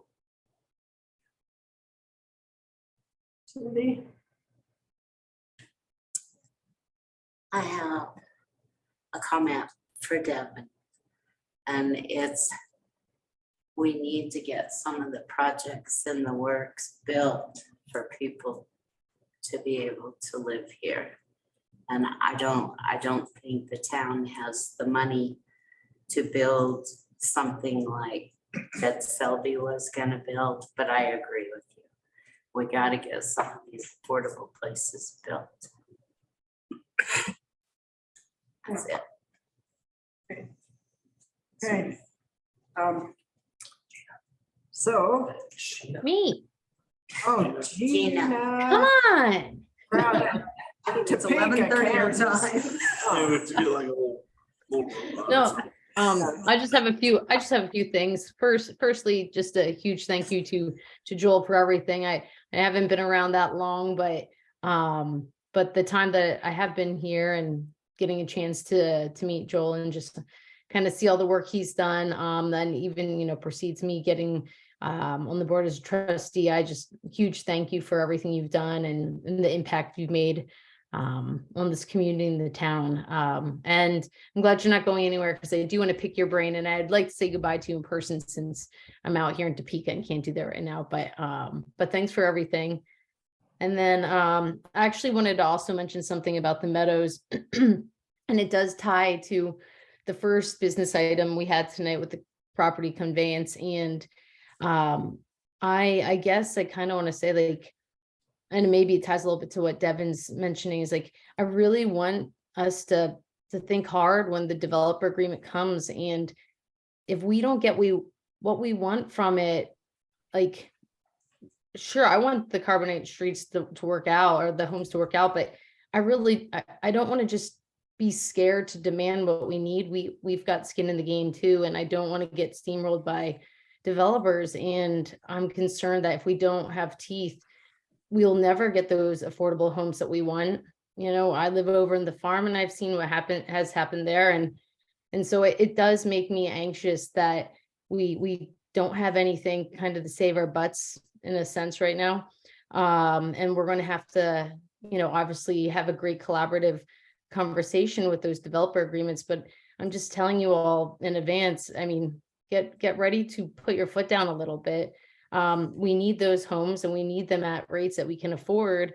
And the Meadows is it's an awful thing, but it's in terms of an example of what can happen if we don't have a strong agreement. And if we don't get the things we need, we have to be okay to walk away with it and find another developer. I hope that doesn't happen, but I don't want to be scared into something. And so I think it's really important to think about that in the coming months and weeks. And I hope we do get more information along the way. So it's not a last minute, let's think real quick before everything has to close in April. I think we need time to actually go through that. And it should be a process. It shouldn't be, here you go, you have a week to deal with it. But it's important for all the reasons that Devin expressed, as well as, everything we already know. But I implore the board to be strong and really think through what we need and to not be worried or scared of a developer. So that's just my 2 cents. Thank you, Gina. It'd be nice to have you back here in person. Okay, we are going to go on to an executive session. The executive session will be to determine positions relative to matters that may be subject to negotiations, develop a strategy for negotiations and/or instruct negotiators pursuant to CRS 24-6-402, parenthesis 4, parenthesis E, concerning the potential acquisition of water rights. I'd like for someone to make a motion to go into that executive session. So move. Second. We have Cobb and Swisher. And we will, who else is going to be here? Joseph, are you in or out? I have not been told I'm in, so I'm probably. out. I'll be here. Philip is in. Sean, out. And No, I'll stay. is in. Everyone can stay. All right. Tom needs to-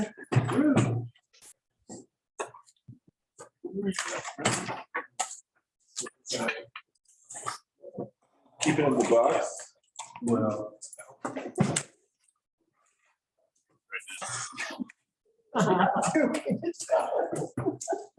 They're being ugly over here. Hi, Hannah.